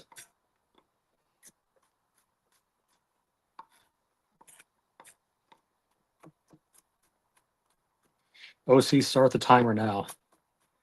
We can see how long it truly takes to chop garlic here.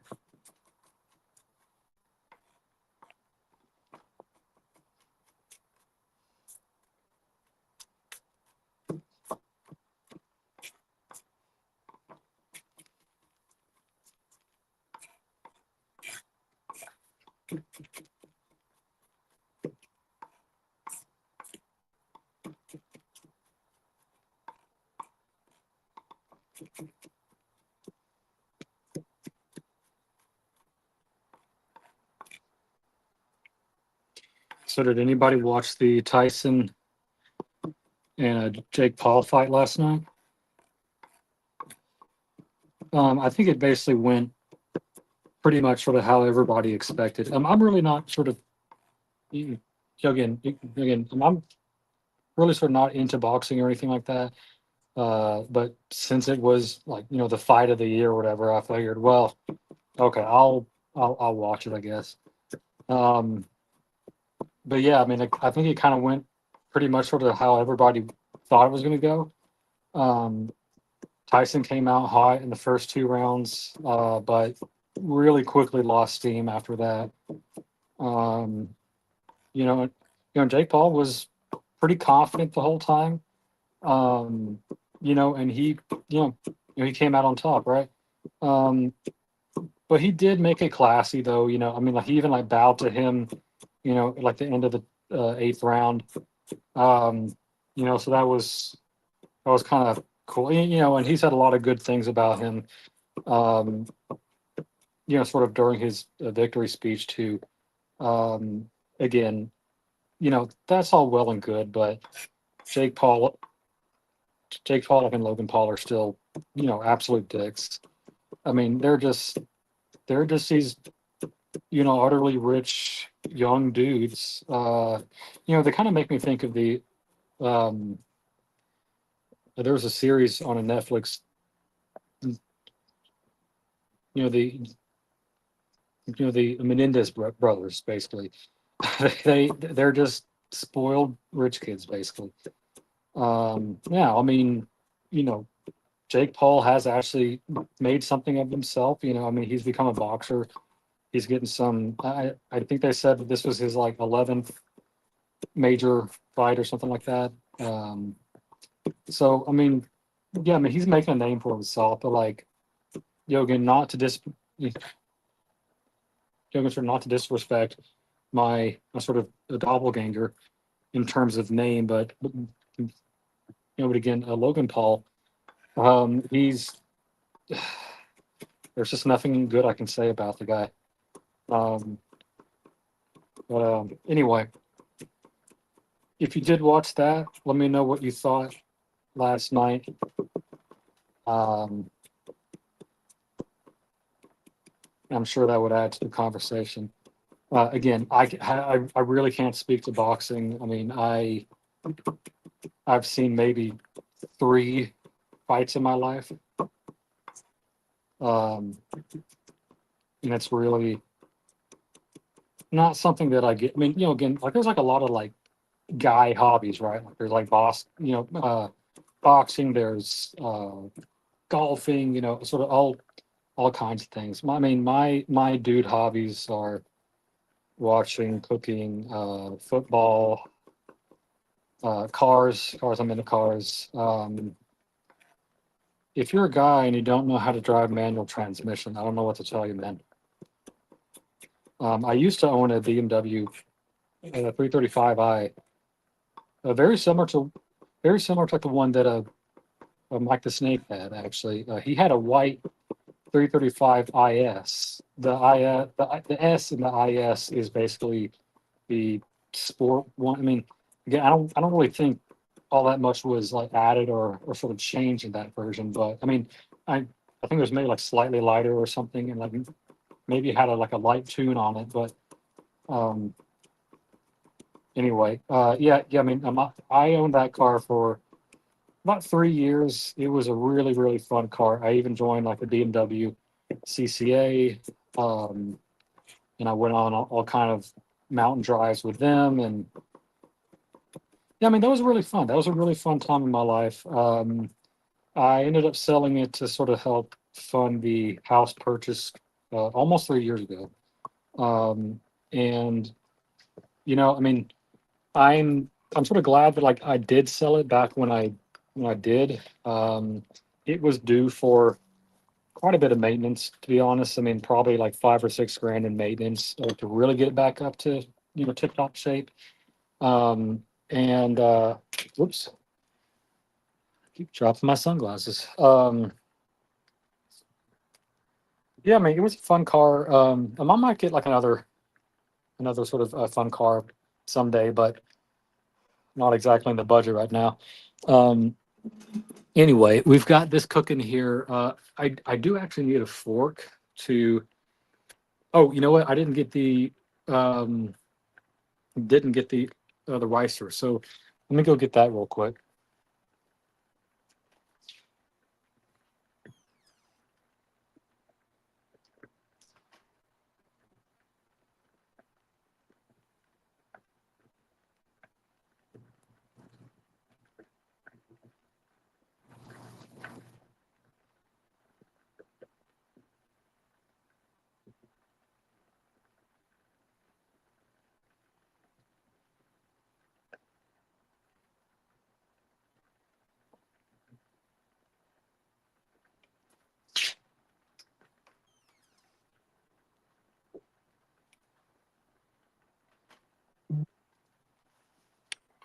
Got my fork and OC. If you're watching, look away because I know that you will look at this and be like, "What the fuck, Logan? What kind of crazy gadgets do you have?" So this is a potato ricer. The idea is at the bottom here you have these grates, and like there's different grate sizes and sort of whatnot. Um, but the idea is when you're when your actual pieces of a potato are sort of fork tender, you sort of drain off the water and then you put your slices in here, you smush them down, and then it comes out sort of in like strings basically, which kind of does does the mashing for you basically. Um, so so yeah, so that's what I'll use to kind of make everything like nice and crispy. I think I'm probably going to wash this pan out a little bit because we still do have plenty of herbs here, and I would rather just use kind of fresh herbs versus pre-used herbs. So I'm going to clean this pan out just real quick.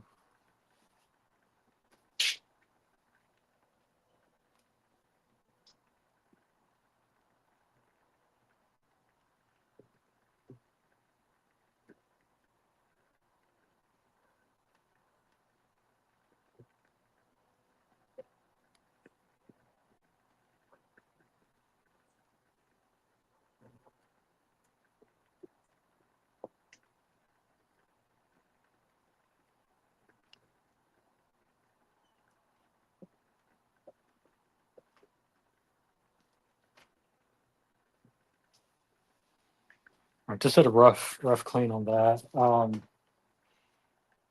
So for potatoes, I mean, there's not really a set time or anything.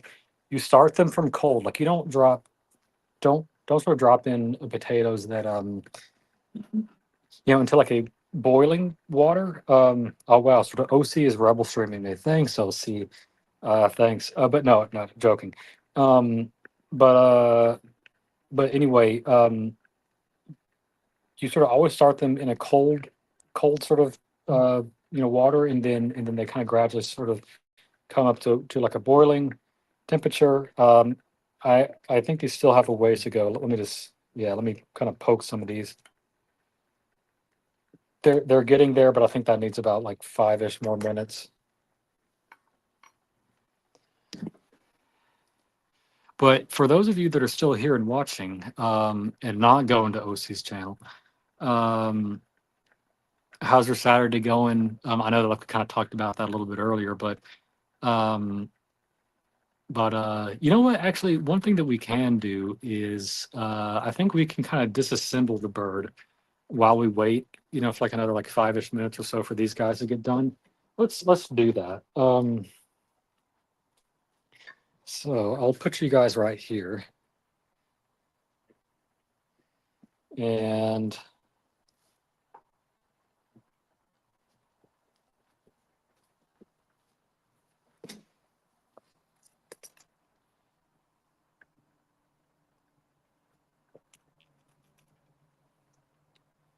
so let's take off the twine.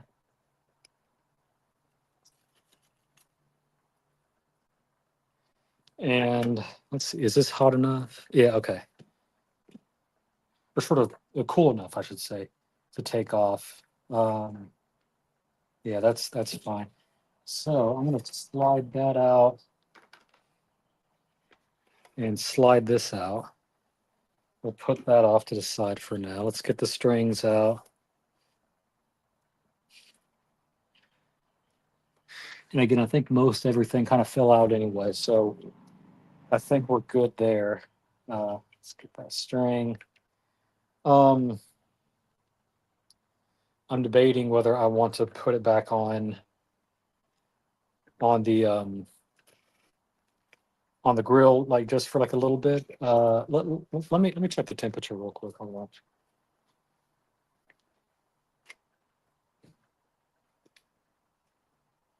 Yeah, I think we're gonna put it back on just for a second here. I'm just gonna use my hands.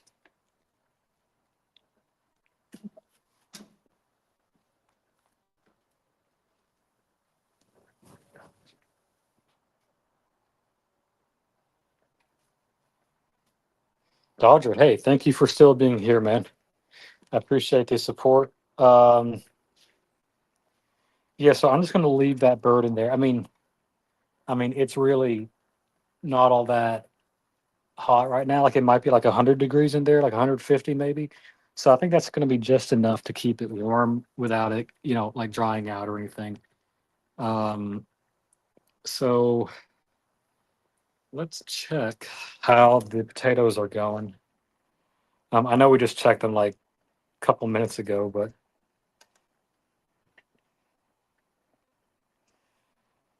it needs to sort of, again, the way like you tell sort of fork tenderness is um, essentially the fork needs to go through the potato without, with ease, basically, like without even trying.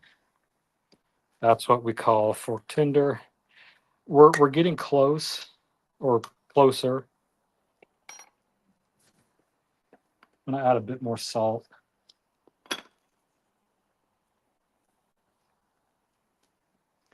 Again, it's not quite a boil. I would like it to be a little bit hotter, but I think that's all this little stove can do, honestly. So um, once this is done, what we'll do is I'll probably just go ahead and do the green beans, and then finally we'll wrap things up with the gravy. And we'll probably use the same pot that I used for the compound butter, as well as the compound butter. Uh, we can use that pot for that. So So I think we're let's see, we're at like an almost 2 hours. I thought this cook was going to take a lot longer. Actually, I was planning for three to uh yeah, like basically like 3 to 4 hours basically. And sometimes that happens. Like I've done again, I've done sort of ribs that way. I thought it was going to take um 2 or 3 hours like for ribs or whatever, but it ends up taking like an hour or whatever. I think a lot of times that happens because the temperature that you end up cooking at ends up being sort of like, I mean, a lot hotter than you sort of anticipated. Uh, but sort of other times, maybe it's just sort of like how your grill works. Like maybe your grill kind of forces heat up more effectively than other grills, right? So again, not entirely sure, I guess, why that one took so much quicker. But anyway, um, so looks like Dodger's still here. Let me just kind of let me check something real quick.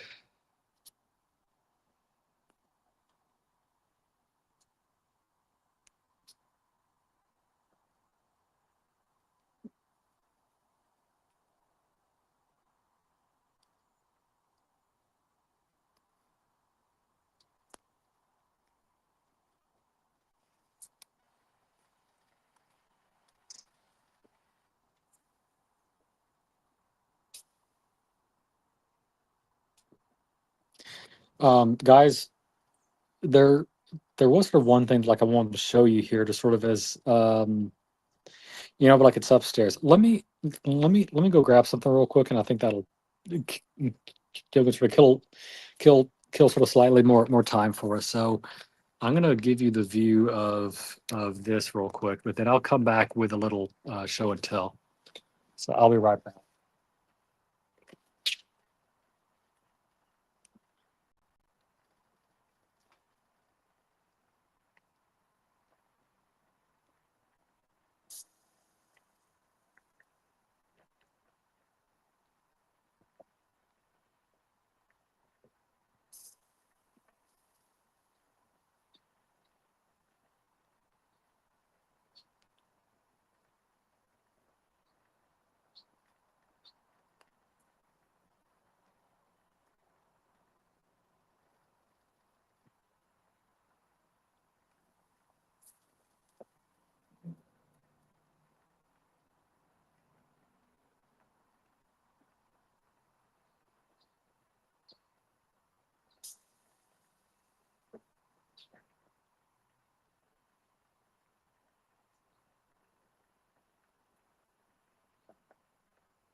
All right. I'm gonna open this lid because again, I just mainly just want this bird to stay warm. I don't want to cook it any further. Um, but while we wait for these potatoes here, and again, I think they're almost done here, but just wanted to show you guys something I picked up recently. Um, so and I think you guys know that like I do like to smoke cigars too, and I've been wanting to get like a nice lighter.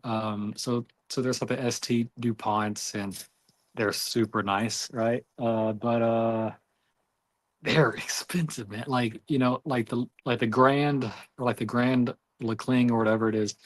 It's like $1,400 for a lighter, man. But it's like solid gold or whatever, right? So I mean, it kind of makes sense, but I didn't want to drop that money on just like a lighter, right? What I mean, I'm not quite like a Sean's level yet, right? But I did pick up this. Whoops, there we go. This is a um, Dunhill, Dunhill Rollagas lighter. It's got like a beautiful like brown sort of reddish shell on it, and it's got the gold sort of you know, sort of edges there. So Um, the only thing is, well, okay, so I got this off of eBay. And like the seller seller was sort of nice and transparent. Like he gave me a video of it, lighting up and everything working. Um, when I got the uh, got the lighter, um, there's a little stem at like the very bottom here, and that's what you use like to fill up fill up like the butane, right? And when I got it, it was actually a little bit bent, and I don't know if that like happened. I mean, I don't know, but it made it quite difficult to fill it up, and so now now again, so something with like these lighters is you need like a butane adapter, apparently, like to fit sort of th- this this sort of type of a lighter. Um, and so I got that. I sort of ordered one sort of off of Amazon, and like I picked it up. And when I used the adapter to fill it up with butane, the little stem, um, like the stem that actually like intakes the butane full fuel, snapped. So I mean, I did manage to fill this up, but I don't have a way to refill it.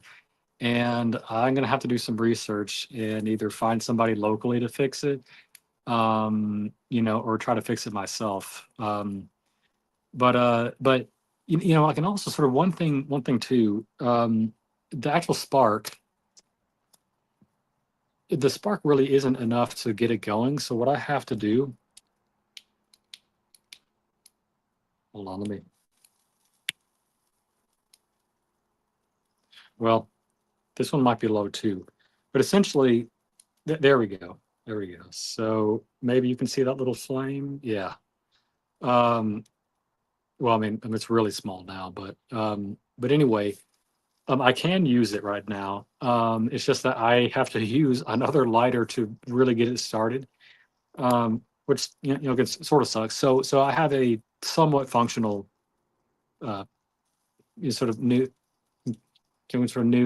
sort of lighter here. I mean, it looks, again, I mean, looks really nice and everything, and like it's very pretty, but not fully functional for like the time being. So again, so once I actually get it sort of fully sort of working again, what I'll probably do is I'll again sort of show it off in like one of those late night sort of Saturday streams, but anyway, I think the potatoes are probably good to go now. So let's take a little fork test again. Oh yeah. Okay, cool. These are good. I'm gonna go drain these real quick and then we'll come back. Um, so let me just kind of, you know what? I will have you guys looking at this while I go inside real quick. Let me just check the temperature here again. I don't want this to overcook. Okay. Yeah, okay. I think we're safe. So I'll just kind of leave that there for a second and I'm gonna go inside and drain these potatoes.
All right. So we need to now make sort of like the milk sort of butter mixture, right? So let me get the flame going here.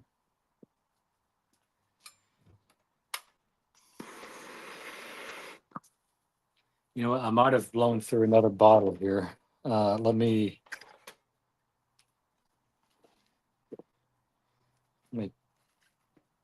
check and see here. Yep, empty. Let me go get another one.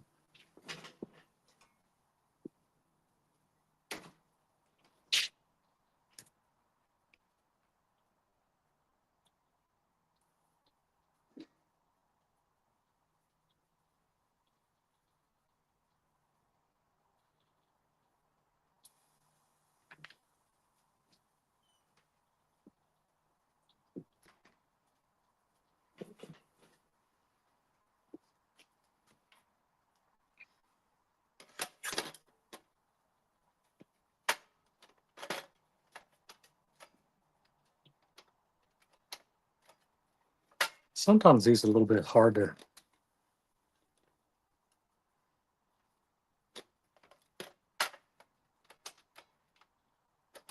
There we go. There we go. So we got the fire going again, or the heat rather. Let's go ahead and put some of our garlic in here.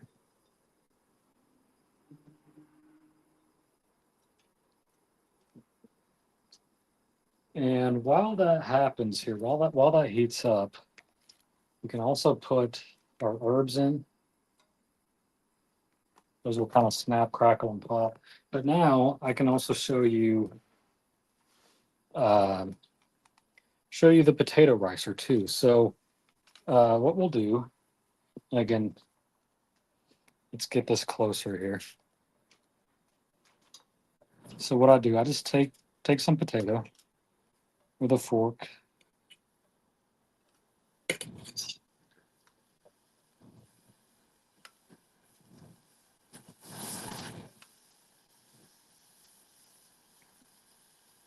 And I will just do that motion, right? And so it does all the mashing for you. Um, so that's a really nice sort of feature there. So back over here, let's get these herbs and sort of the garlic going here. And what we can do is put some butter.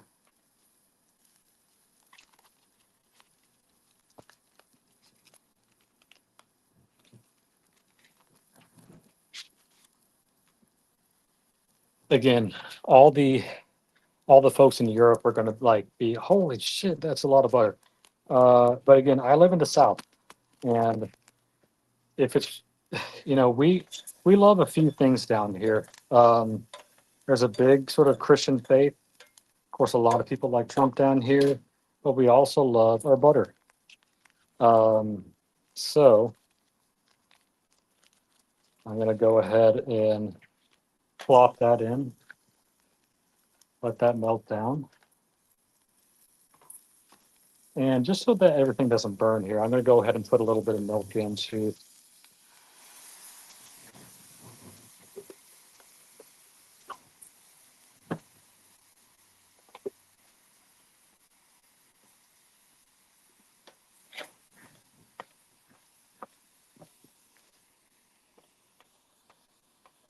We're just going to let that butter melt down nicely.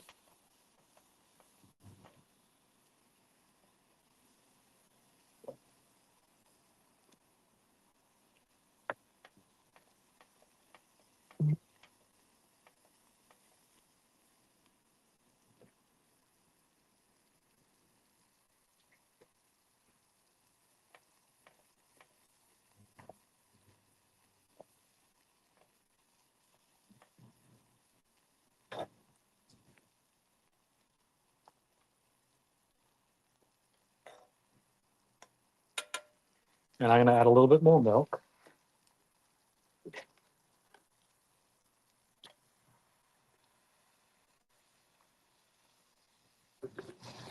Let me go put this milk away here.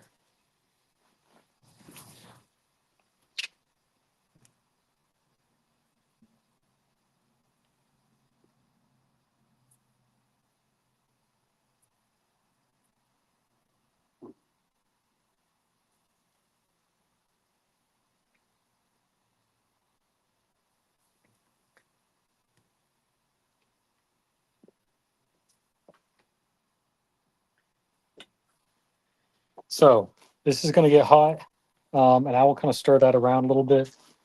But for the most part, that's pretty much going to be done and sort of ready. So what we need to do now is finish off ricing all the potato. So let's do that.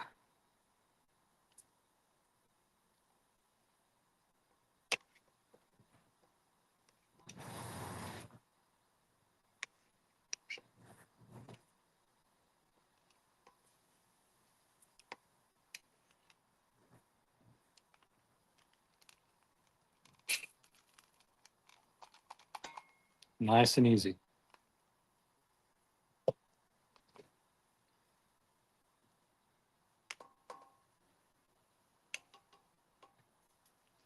One question that I sometimes see is which type of potato should you use in mashed potatoes?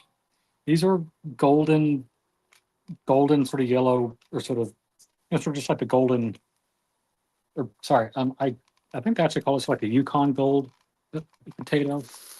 Or whoop, sorry, my butter sort of milk mixture got a little too hot, and I'm gonna actually turn down the heat significantly. I don't necessarily want that to burn. I just want it to kind of simmer. So that was just me not really paying attention there. Um, anyway, glad that wasn't on camera. But anyway, again, that's what happens when you're cooking multiple things at a time. You kind of forget about something else. But anyway, I use Yukon Gold potatoes when I do my sort of a mashed potatoes. Could you use russet potatoes? Yes, but they're not going to be as sort of flavorful. So russet potatoes are good when you want to do sort of like a baked potato. Um, anyway, so this is what we have now. Sort of all the riced potato. And now that this has kind of sat in here for like a little bit, sort of like this sort of mixture, we will gradually add in a little bit of sort of mixture as we go. Actually, sorry. One thing I also want to do real quick. Let's not forget about the salt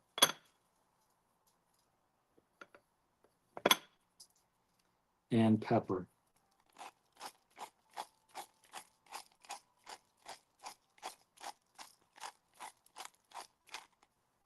So let's start with that. Now the trick to perfect mashed potatoes is just add a little bit of sort of liquid at a time. Mix. Again, you really only you really only want to use as much liquid as you need to. I think if you ever come out like with watery mashed potatoes, it's because you added too much liquid. So I'm going to add in just a little bit more.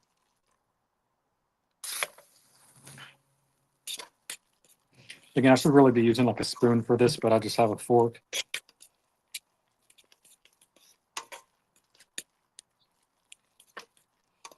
Again, mix this all together.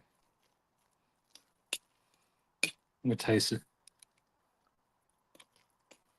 Really good, really flavorful. I think we'll just do it just a little bit more.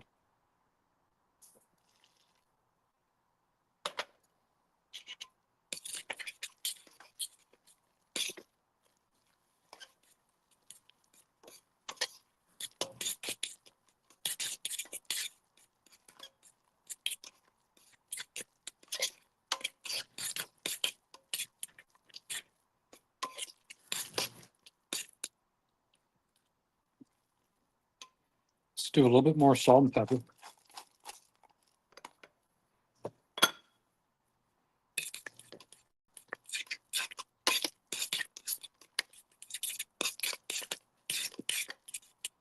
Maybe just a little bit more.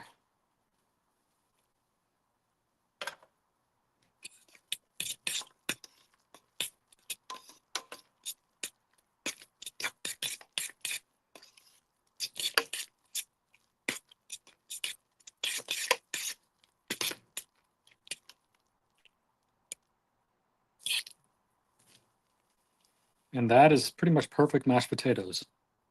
So let's try. Yep, I think that's great. So let's get the other pan on and then we'll finish off with the green beans. Let me actually dump out some of the stuff that kind of overflowed here.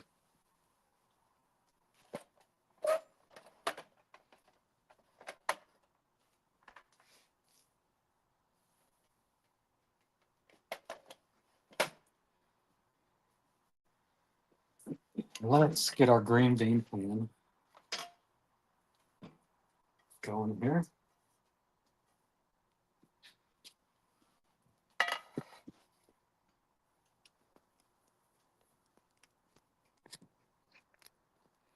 I think you guys can see that all right.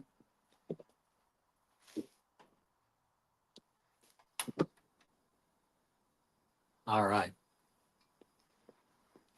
So what we'll want to do first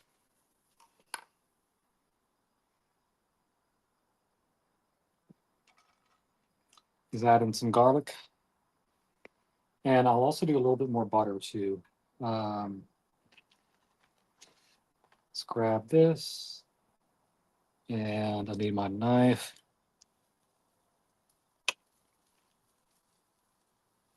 Oh, here it is.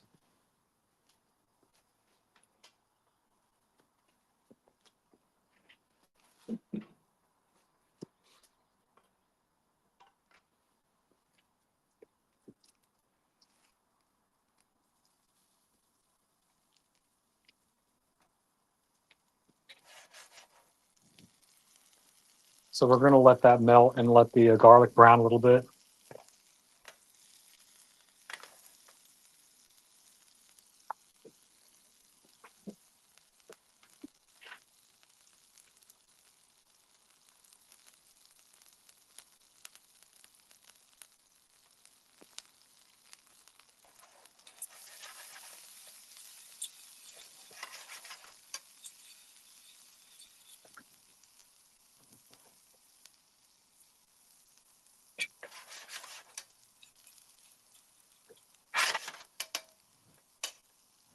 And let's add the green beans.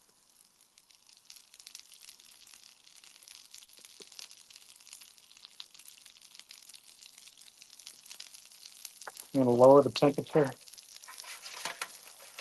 Kind of toss this in around a little bit. And now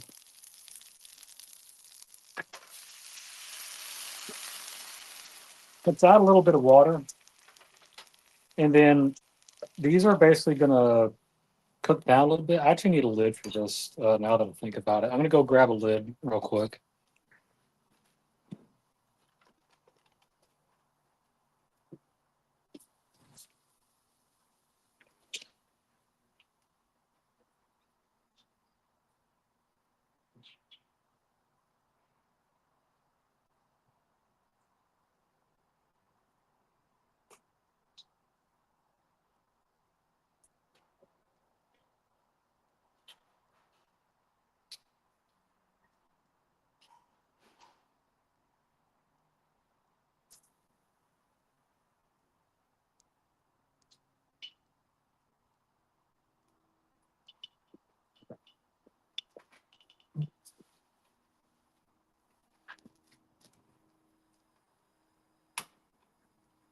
I think I lost my heat there. But let's let this come back up to sort of like a simmer. And then we're going to cover it and basically kind of like par cook the green beans a little bit first.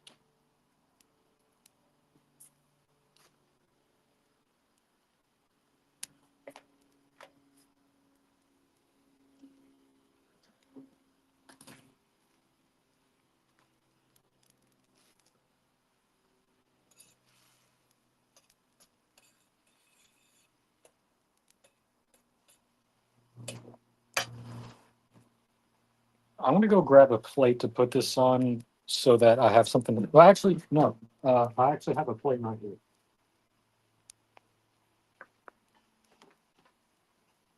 Okay. So now that this is at a simmer, I'm gonna close this off. Let that cook for a little bit.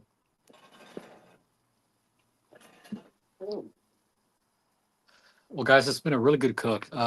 Again, we're almost there. We just need to finish off the green beans, and then I will. Oh, I need to do the gravy too, actually. Again, it's like the gravy comes together very quickly, so nothing to worry about there. But yeah, we're basically going to cook this down until the water evaporates, and then we're going to kind of put a bit of a char on these, and then from there, we'll just kind of leave those on the plate. And then again, the, the turkey is still sort of staying warm here from sort of like the leftover heat. Um, Again, I checked it and it's not going sort of from above sort of what we want it to. So I think we're safe there. But anyway, this will take a couple more minutes here, and then we'll do the gravy and then we'll wrap up. Um, so I think what I'll probably do is I will probably like finish up sort of inside sort of what we normally do anyway. Um, and I'll just kind of plate everything up nicely there.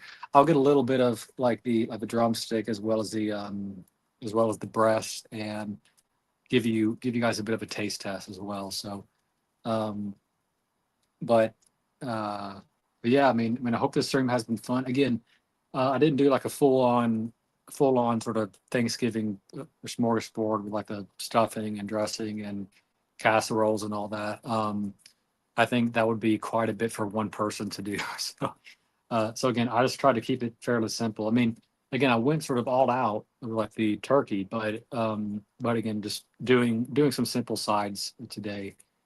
Um, but anyway, um, I'm gonna take a sip of water actually, and just kind of chill for a moment.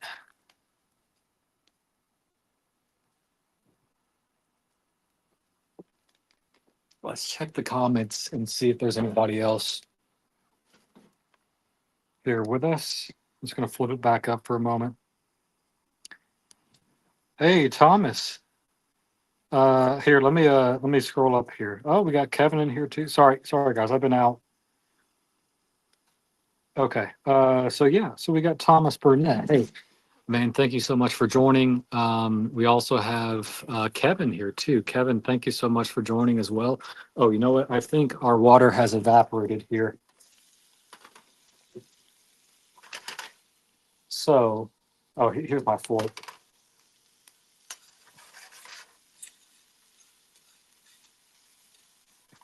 So that's our green beans. I'm gonna take this off.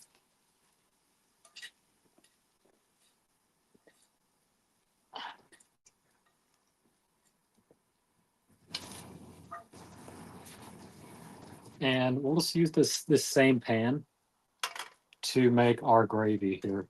We got like a little bit of like the leftover garlic, so that's fine too.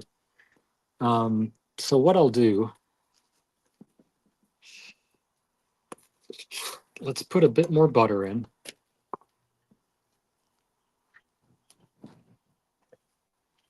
And we're going to introduce some flour in here too.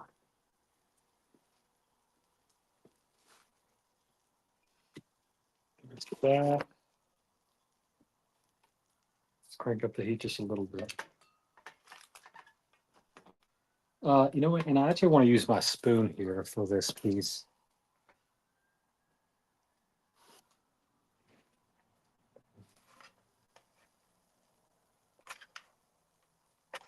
So once this butter melts down, we'll add a bit of water here, and then we're going to add a bit more.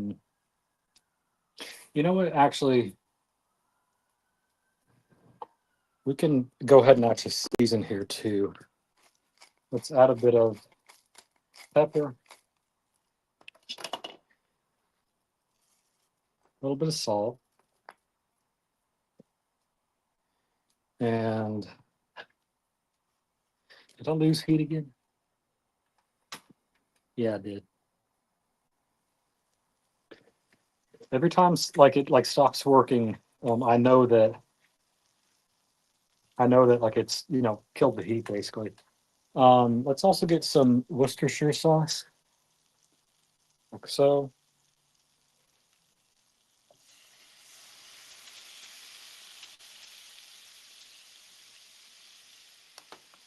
and a bit of water.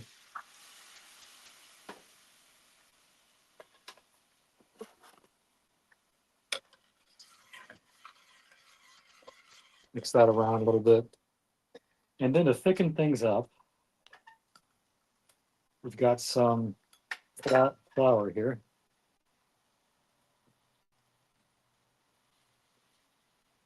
Let's just start off with that.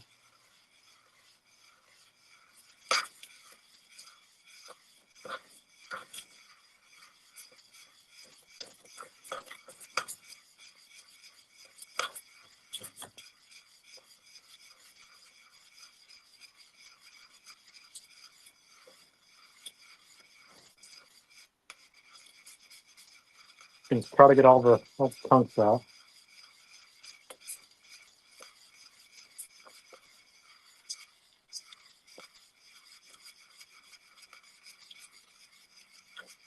Again, I mean, I really should have added the flour before I added the liquids, because you kind of need to cook off sort of like the flour smell first, and then you get into the like the gravy part. But because I added the flour a little bit later, what's happening now is it's a little bit harder to break down the flour. I'm gonna add a bit more water.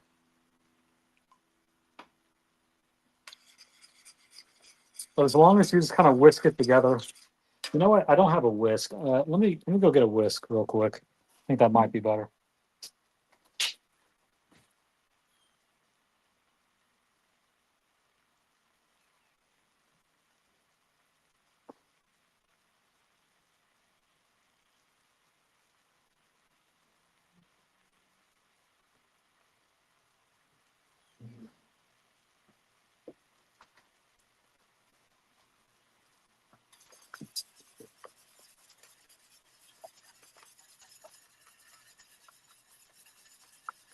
Yeah, that's better.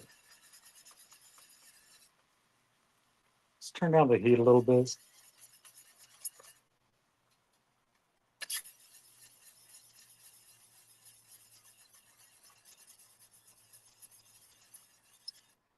Add a little bit more water.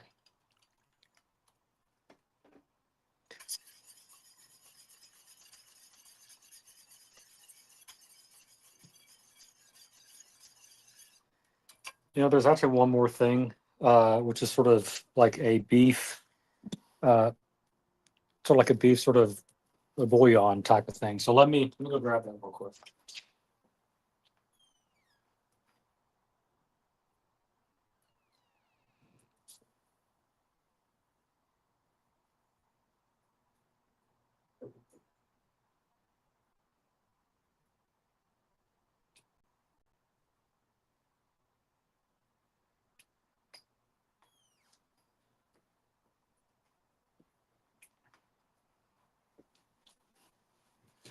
Killed my heat again.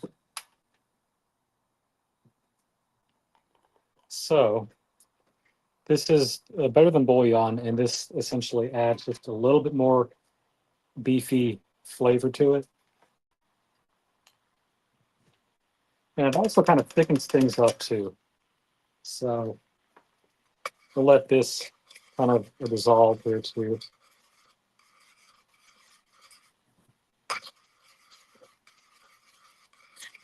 And it gives it sort of like a darker color as well. Let me put this glove on.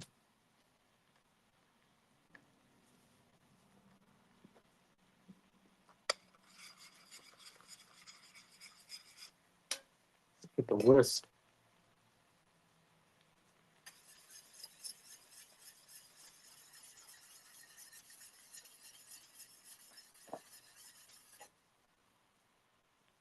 Down.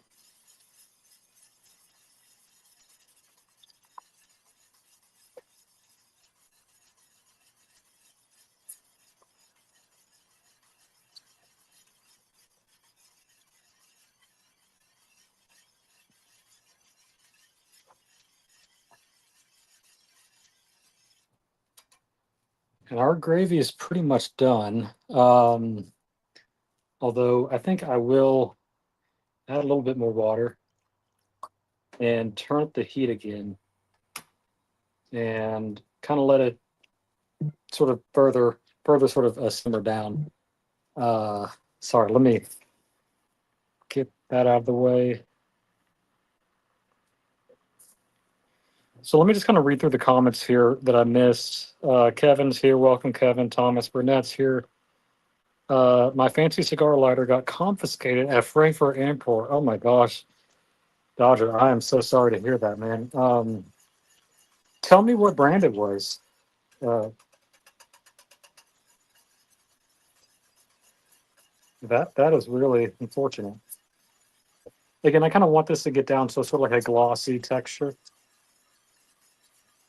So we'll let that kind of thicken up a little bit.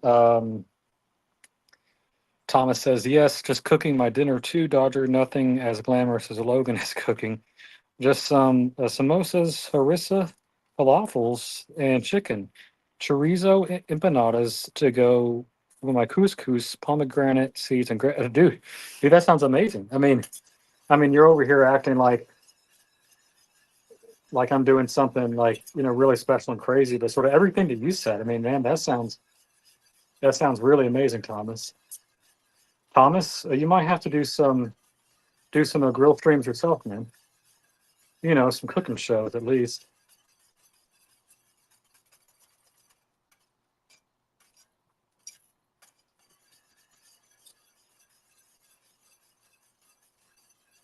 Yeah, I mean, I really should have put the flour in first and really get that kind of down, but oh well.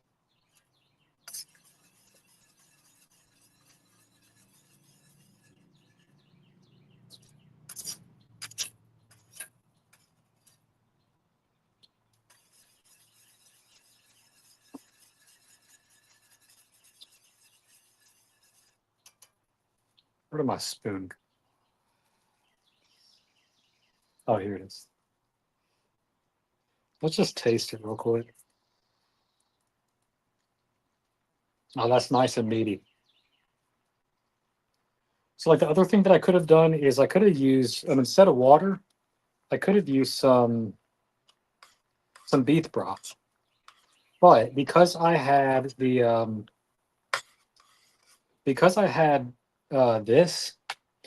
plus water basically just makes beef broth. Sort of like just like a little sort of life hack right there.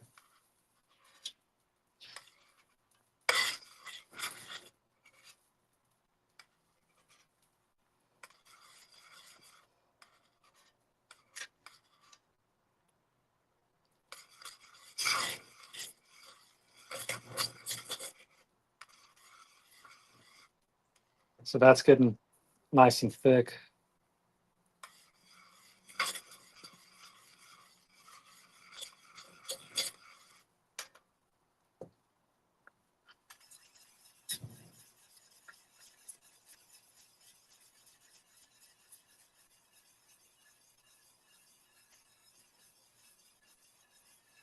Yeah, and the garlic is coming out too. I can smell it.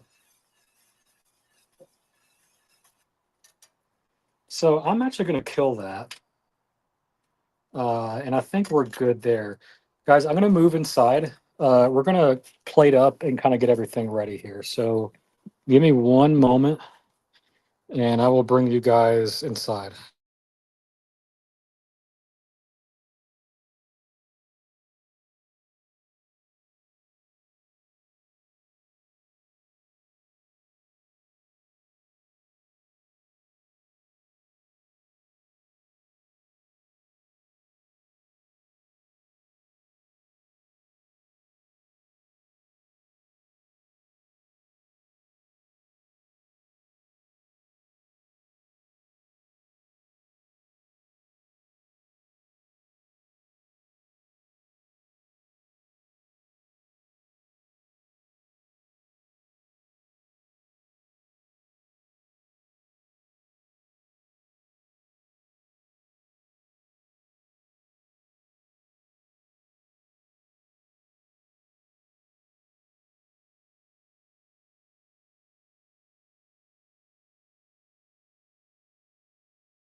Hey, sorry guys. I just realized I had it on mute sort of this whole time here. Um, but anyway, let's not forget the gravy.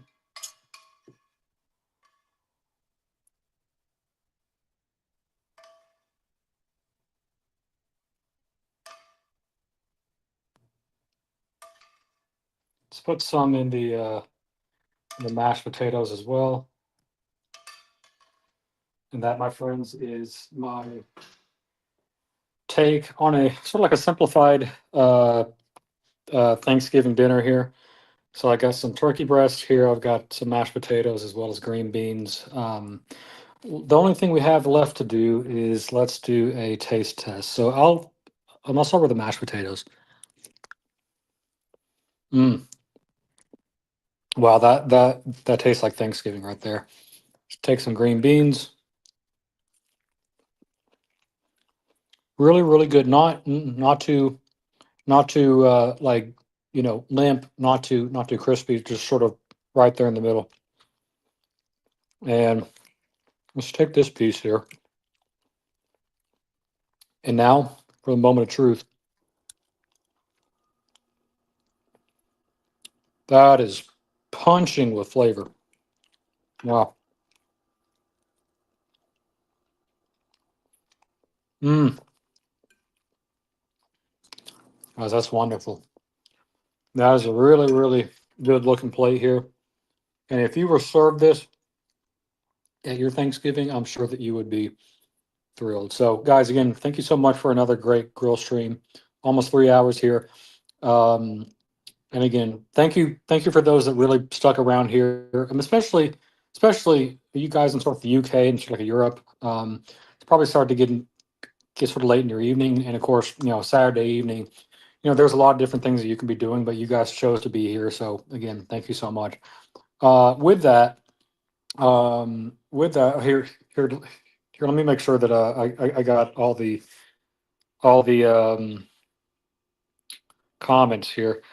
Um, Upvote when you get a chance. What's your favorite salt? It's got to be kosher salt. Diamond crystal kosher salt specifically.